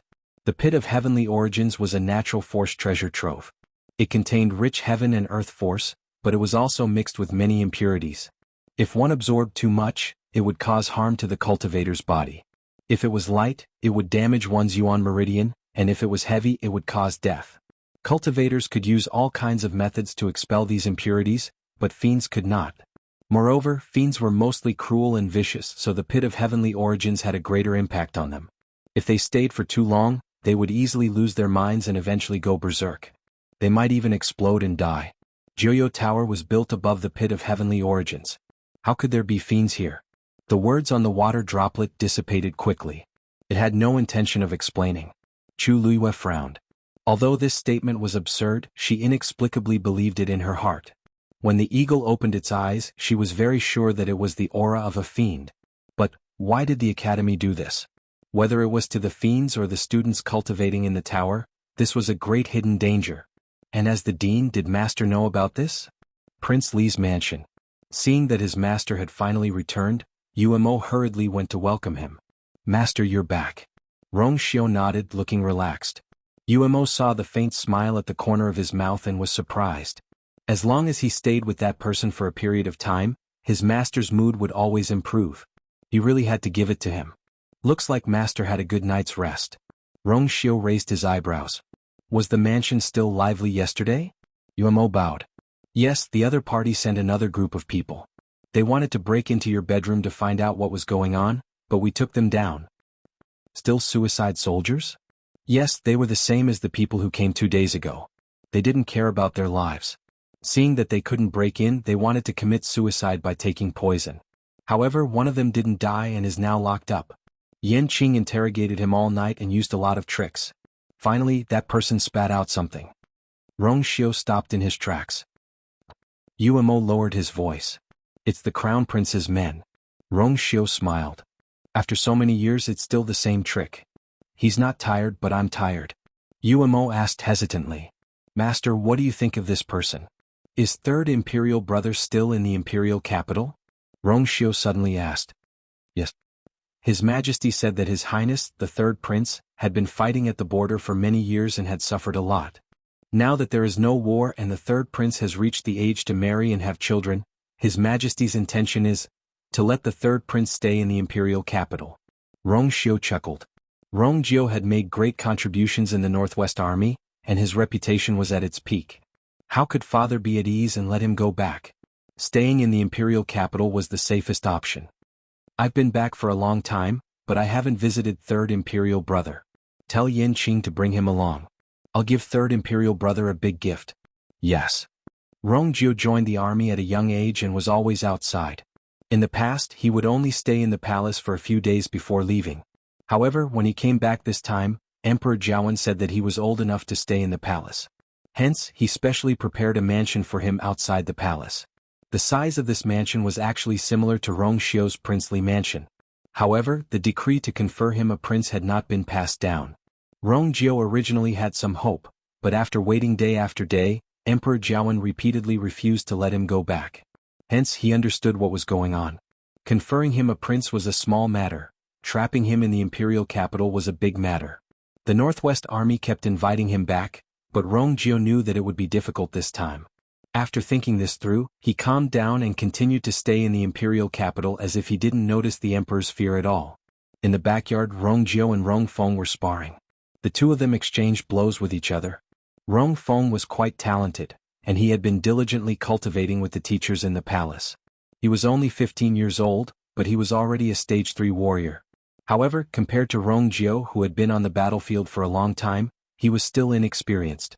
After 10 rounds, Rongjio found an opportunity to stab Rongfeng with his spear and easily sent Rongfeng's sword flying. Rongfeng looked at the sword that fell to the ground and smiled bitterly. "Third brother, can't you go easy on me? It's so boring every time." Rongjio twirled his spear. "Who would go easy on you on the battlefield?" Rongfeng was speechless, but he immediately shrugged and smiled proudly. "I know you're doing this for my own good, third brother. Those people in the palace tiptoe around me every time I fight. It's so annoying." Rongjio's lips twitched.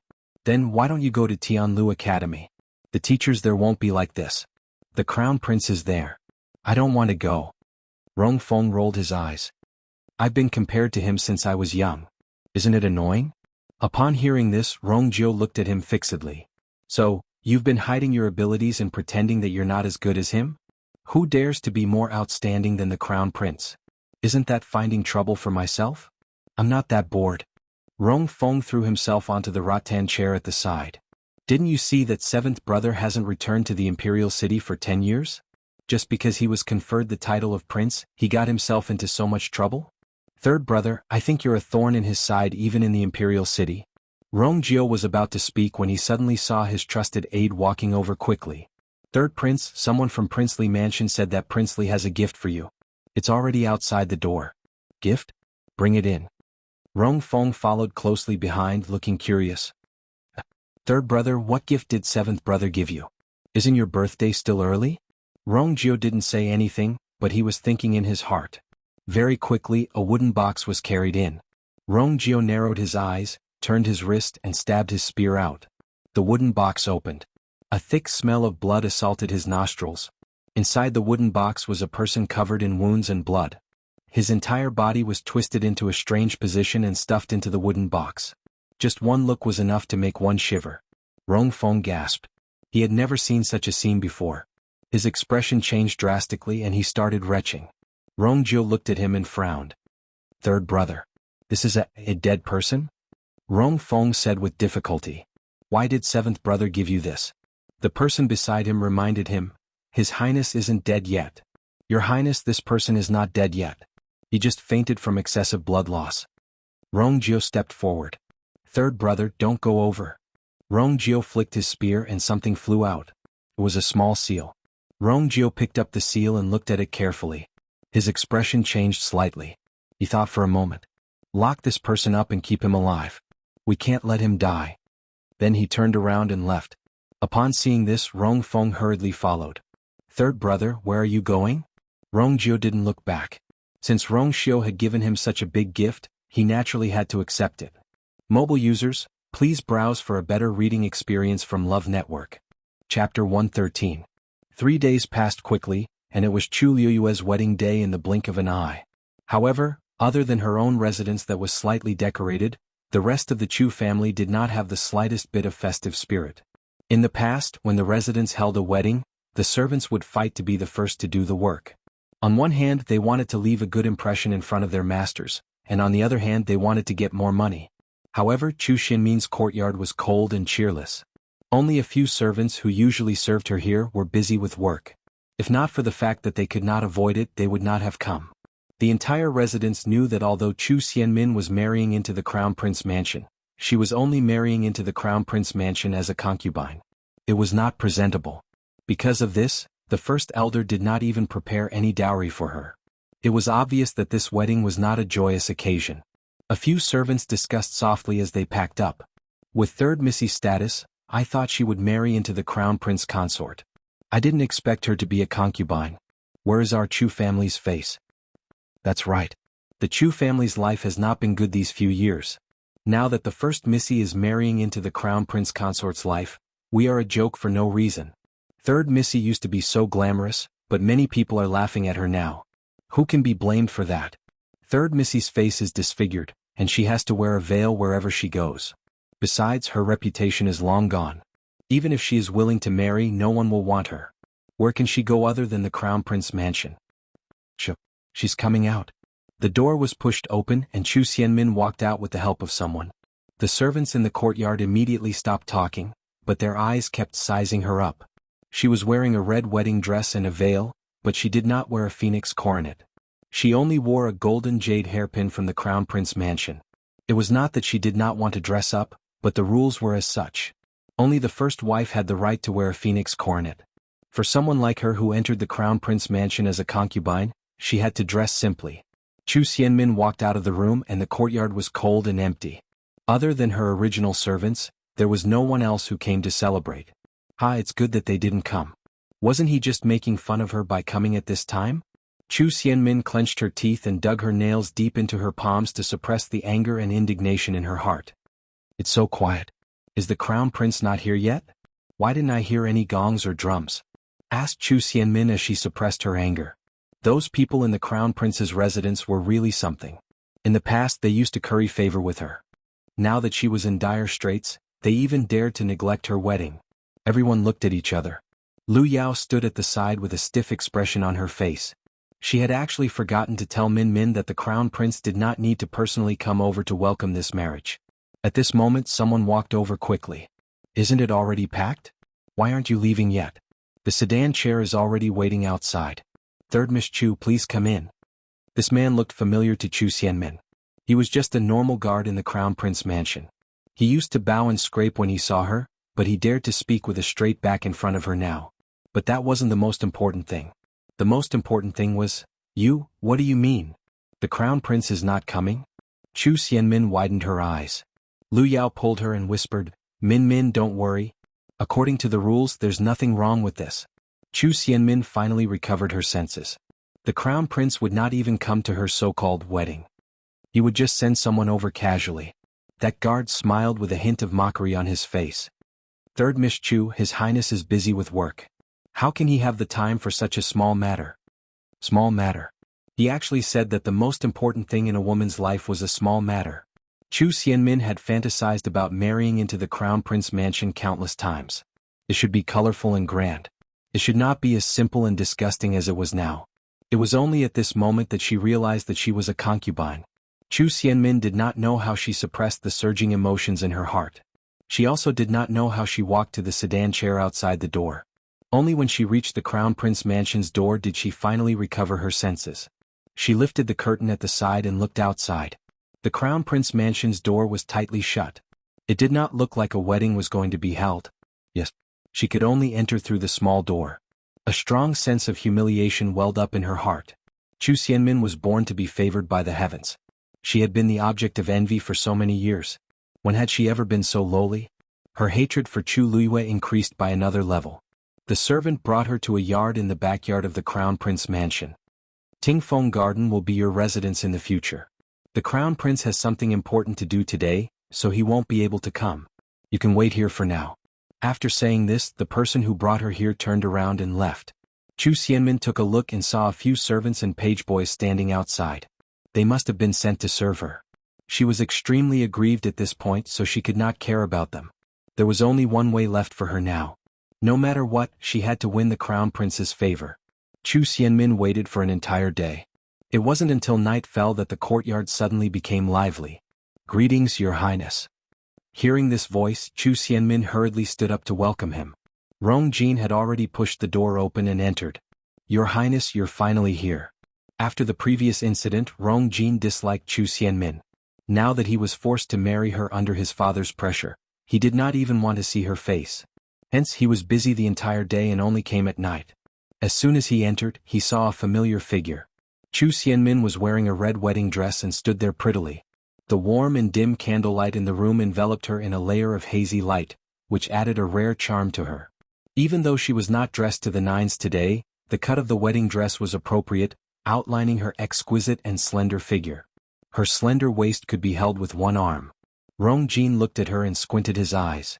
Chu Xianmin was indeed beautiful without mentioning anything else.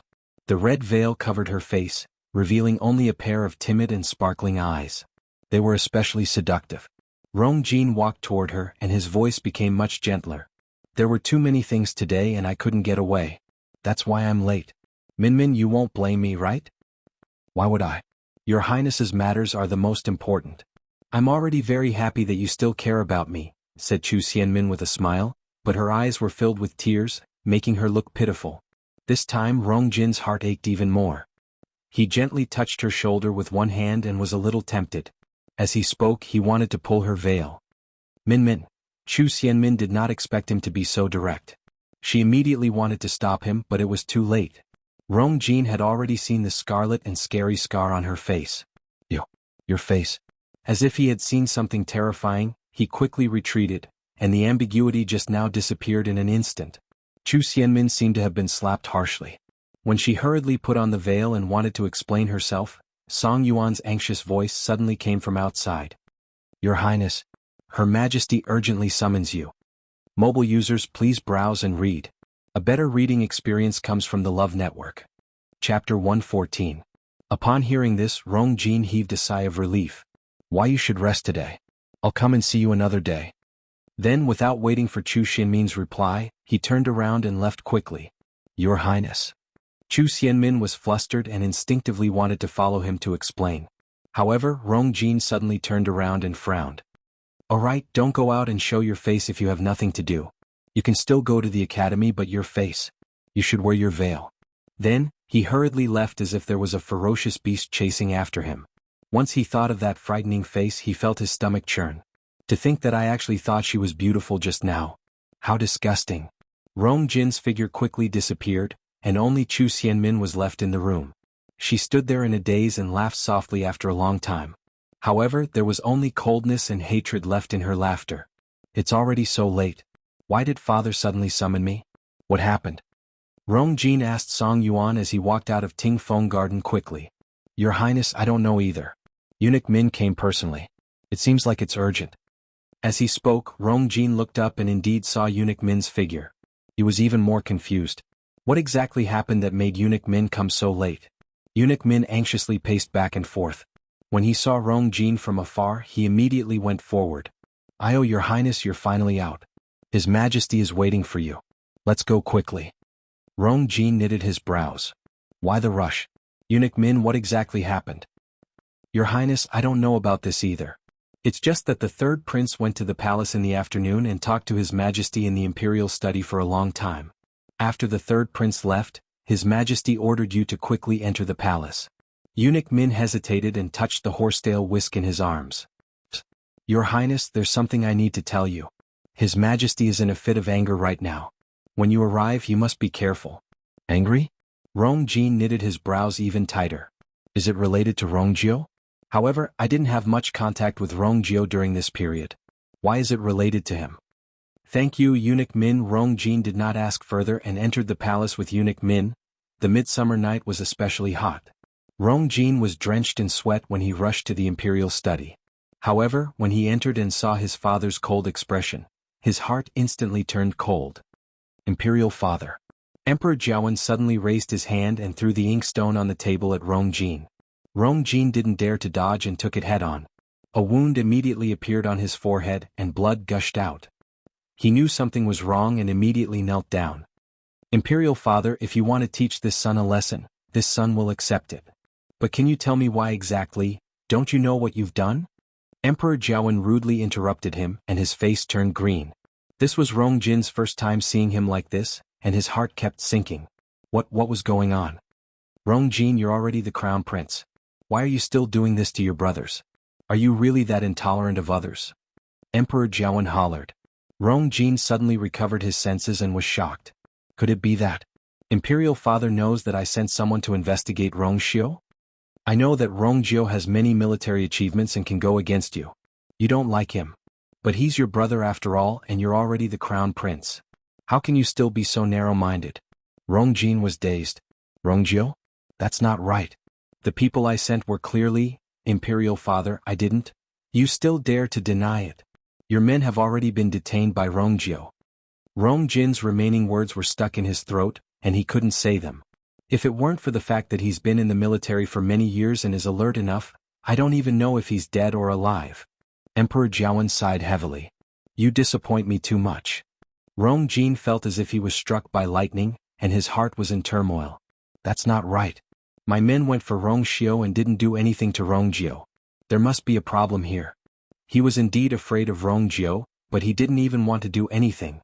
This was because he clearly knew that Rong Jiao's military achievements overshadowed the emperor's, and his father had long had this thought. His father made him stay in the imperial city for so long because he wanted to weaken Rong Jiao's control over the Northwest Army. I can just sit on the mountain and watch the tigers fight. Why would I find trouble for no reason? Could it be that Rong Xiao and Rong Jiao teamed up?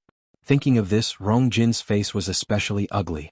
In Emperor Jiawen's eyes, this change in expression naturally meant that Rong Jin admitted to it. Brothers killing each other? You've really grown up. Rong Jin couldn't refute or say a single word.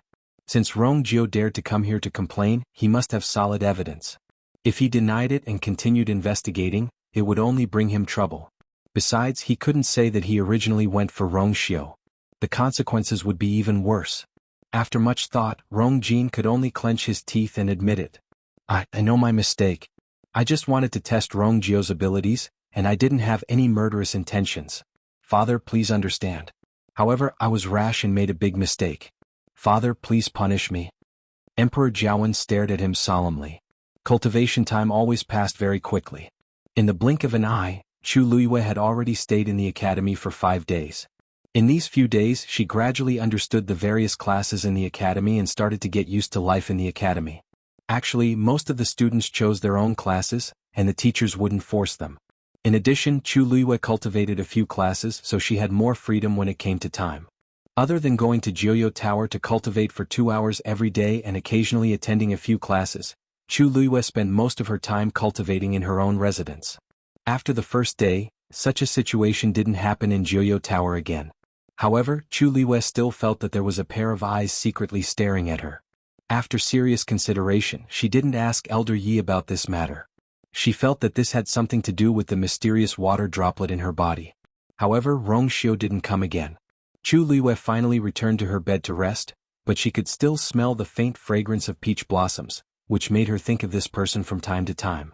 Chu Luiyue originally wanted to move next door, but when she thought of how she always seemed to sleep exceptionally well with this faint aura around, she could only give up on the idea. On this day, Chu Luiyue entered Jiuyo Tower to cultivate as usual and left after 2 hours. When she came out, she coincidentally bumped into Mu Hongyu. Chu Luiyue nodded and greeted her, but she didn't expect Mu Hongyu to follow her. I heard that you come here to cultivate every day? Chu Luiyue chuckled. You always hear a lot of news. Really? You're so extravagant? Mu Hongyu gasped and she couldn't hide the envy in her eyes. That's true. You have 38 hours. Even if you come here every day, you can last for more than half a month. Unlike me, who works so hard to earn 4 hours and I have to use it sparingly. Chu Luiyue's heart skipped a beat. How do you earn this time? You don't know? That's true. You just came to the academy, so you naturally don't know much about this. There are many ways to earn time for cultivation. I'll tell you slowly in the future. However, I have to ask you something first. The demonic beast tide is coming. Who are you in the same group as? Chapter 115. Fiend title? Chu Luiyue was confused. You don't know about this? Every year at the end of August, there will be a fiend title in Wanling Mountain. Countless fiends will fight to go there, and many of them are mid-stage fiends. If you're lucky, there will be high-level fiends. This is a great opportunity to hunt fiends, so the elders from the academy will lead the team there every year. The students are free to form teams. After entering Wanling Mountain, everyone will move in groups. The level of fiends you can hunt will depend on your own abilities. Mu Hongyu explained. Chu Luiyue suddenly understood. The original owner seemed to have a vague impression of this because the crown prince, Rong Jin, personally hunted a 4th-grade fiend, a red-eyed fire leopard, during the fiend title a year ago. When this matter spread, Rong Jin was in the limelight for a while. Everyone knew that the crown prince was very powerful and could even hunt such a ferocious beast personally. One had to know that 1st-grade to 3rd-grade fiends were considered low-level fiends. 4th-grade to 6th-grade fiends were intermediate-level fiends.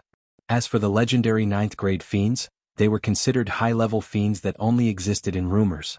Even though a 4th grade fiend was only 1 grade higher than a 3rd grade fiend, the difference was like night and day.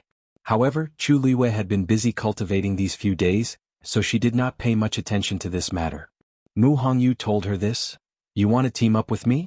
asked Chu Liwei. "Yes." Mu Hongyu didn't hide anything and nodded graciously. "You're the top warrior and a Shen master. You're considered one of the most capable students in our batch. Who else can I look for but you? But don't worry, I won't drag you down. I should be able to break through and become a stage 4 warrior in half a month." Chu Liwei was not worried about this.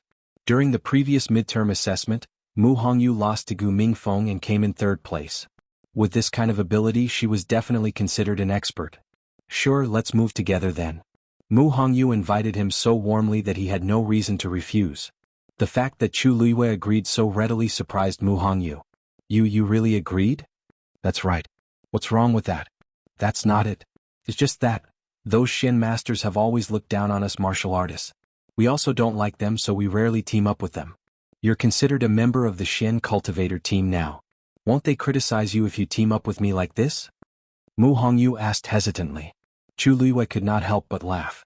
This kind of struggle was really childish. In a world where strength reigns supreme, why would they care about such things? "It's fine." Mu Hongyu smiled when she saw how confident she was. Her almond-shaped eyes were bright and dazzling. "Good. It's settled then. Hey, if you have other people who want to team up with you, you can also pull them over. 5 people in a group, we still need 3 more people." Chu Liwei thought for a moment. "It's up to you." She was not very familiar with these people, so she might as well leave it to Mu Hongyu. When Mu Hongyu heard this, she immediately felt that Chu Liwei trusted her a lot and had a better impression of her. Okay. There was a meditation class in the afternoon. When Chu Liwei went over, she saw Gu Mingzhu standing outside the door. Seeing her walk over, Gu Mingzhu's expression instantly darkened. Chu Liwei walked over unhurriedly. "Second Miss Gu, did you bring those 2 Shen formation diagrams today?" Gu Mingzhu's expression turned even uglier. She took out 2 Shen formation diagrams from her sleeves and threw them at Chu Liwei. "Isn't it just Shen formation diagrams? What's there to rush? I'll give them to you." Chu Liwei caught the items lightly and opened them to take a look. After confirming that they were level 5 Shen formation diagrams, she curled her lips and said with a smile, "Second Miss Gu also said that now that I've left the Chu family, my status is indeed not that high. 2 level 5 Shen formation diagrams are very precious, so I naturally value them. Unlike second Miss Gu, who can easily take out this thing as a wager."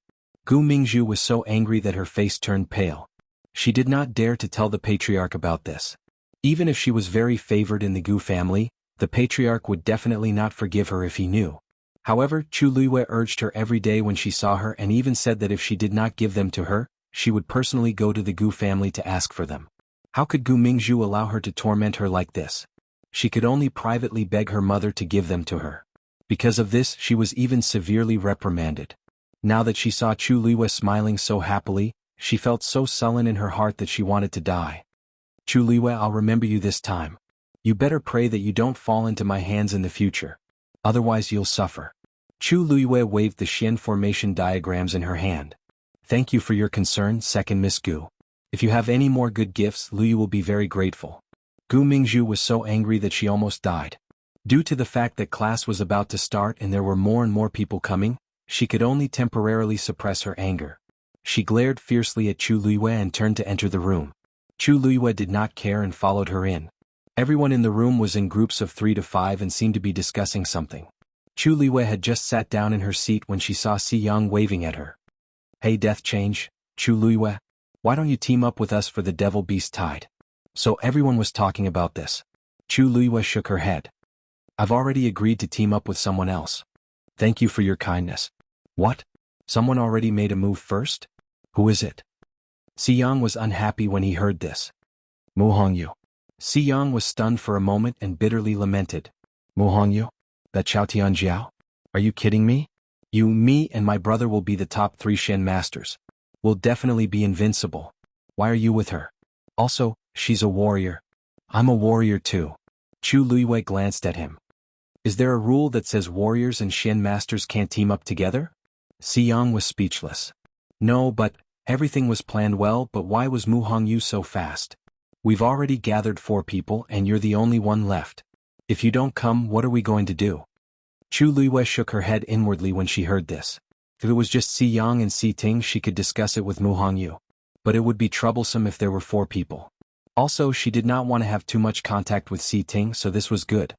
I promised Mu Hongyu that I can't go back on my word. Sorry. Chu Luiyue took out the chessboard after she finished speaking. It was obvious that she had no intention of continuing the conversation. Si Yang glanced at Si Ting dejectedly. Si Ting's expression did not change. If that's the case, let's find someone else. Si Yang sighed inwardly. He could tell that his brother was interested in Chu Luiyue. He wanted to use the magical beast tide to give his brother a chance. Unfortunately, Si Ting, can I join you guys? I haven't teamed up with anyone yet. Gu Mingzhu had been listening to their conversation. Seeing this opportunity, she immediately spoke up and looked at Si Ting hopefully. Mobile users, please browse for a better reading experience from Love Network. Chapter 116. Si Yang glanced at her from the corner of his eyes. No. With Gu Mingzhu's temper, it would be very troublesome to team up with her. Moreover, couldn't she tell that Big Brother was not interested in her at all? Gu Mingzhu felt her face burning after being rejected so directly in front of everyone.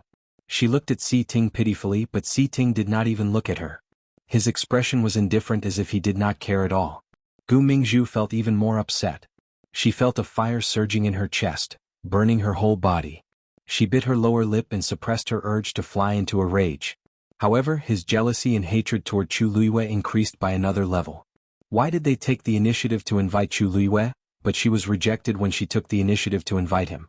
Chu Luiyue threw away the things that he wished for like a pair of worn-out shoes. She did not believe that Chu Luiyue could continue to be so smug. Dong Fangqing quickly walked in. The discussions in the room immediately became much quieter. Dong Fangqing chuckled as he looked at everyone. It seems like all of you are looking forward to the Fiend Tide. There is still half a month to go, and you are already itching to take action?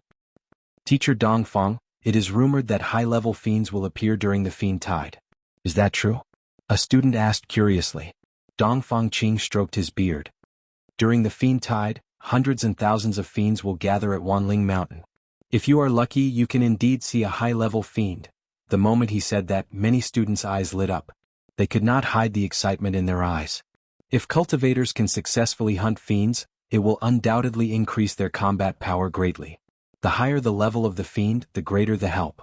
Especially for Shen masters like us, whose physical strength is slightly weaker, if we have a fiend we will not have to worry. Shen masters had a higher status than warriors, but they also had a weakness. They were not good at close combat. Especially when setting up Shen formations, they needed time and energy. At this time, if they had a fiend's help, it would be like adding wings to a tiger. Therefore, compared to martial artists, mystic cultivators were more interested in fiend beasts. Some of you already have your own fiends, but most of you do not. You can take this opportunity to find a suitable one. If you have magical beasts, you can also give it a try. Teacher Dongfang, can't a cultivator only have one magical beast? Not bad. Magic beasts were ruthless, but they were also proud. They would never serve the same master. If you want to hunt new magical beasts, you have to release or kill the previous magical beasts. However, once a magical beast recognized a human as its master, its body would be tainted with the scent of the human. Even if it returned, it would be rejected by its own kind. Therefore, in most cases, once a magical beast is abandoned by its master, only death awaits it. Everyone nodded in understanding. Even though this magical beast is ferocious, it seems to have some pride, Dongfang Qing sighed. Yes. Once a magical beast recognized a master, it would be forever loyal, living and dying with its master. Therefore, when the time comes for you to hunt magical beasts, you must be extremely cautious and choose carefully. The students were all very excited. Yes. Chu Luiyue looked at the chessboard in front of him and suddenly stopped.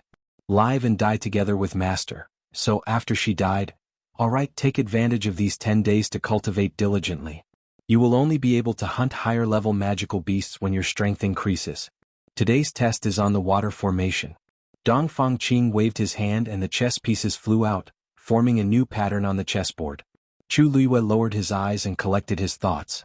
During this lesson, Chu Luiyue was a little absent-minded. Even though his eyes were fixed on the chessboard, many scenes kept appearing in his mind. In her previous life as the Heavenly Princess, she naturally had her own magical beast. However, when she died, it happened to be on the verge of a breakthrough and fell into a deep slumber. At that time, she was betrayed and was in a desperate situation, so she could only choose to leave. However, before she took action, she had already placed it in place. She didn't know what the situation was like after that. Country Yaoqian was extremely far away from the Tianling dynasty.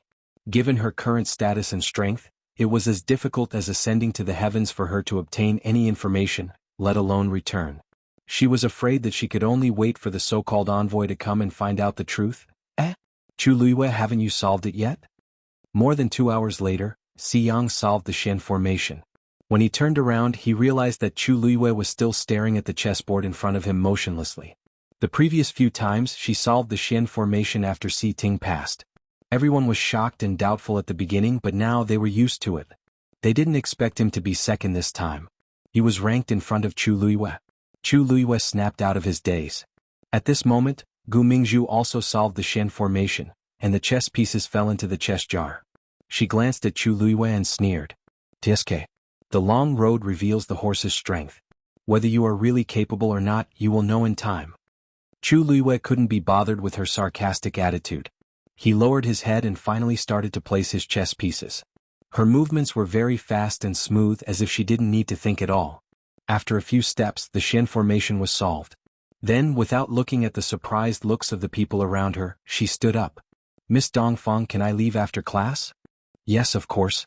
Tomorrow is a holiday, so you can go home earlier today."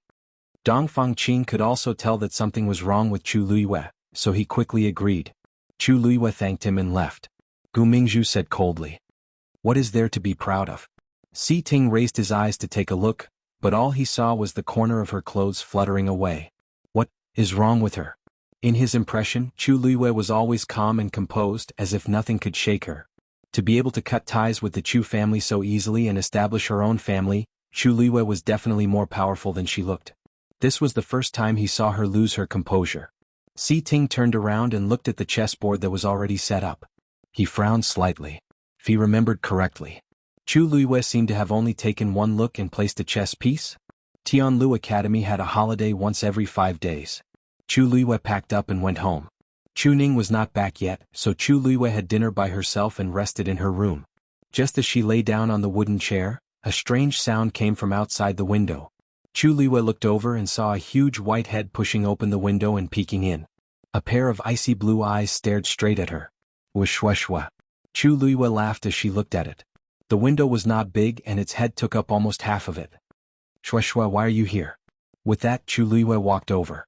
Shueshue put its paws on her hand and looked at her pitifully. God knows how busy it had been outside these few days. She missed it so much.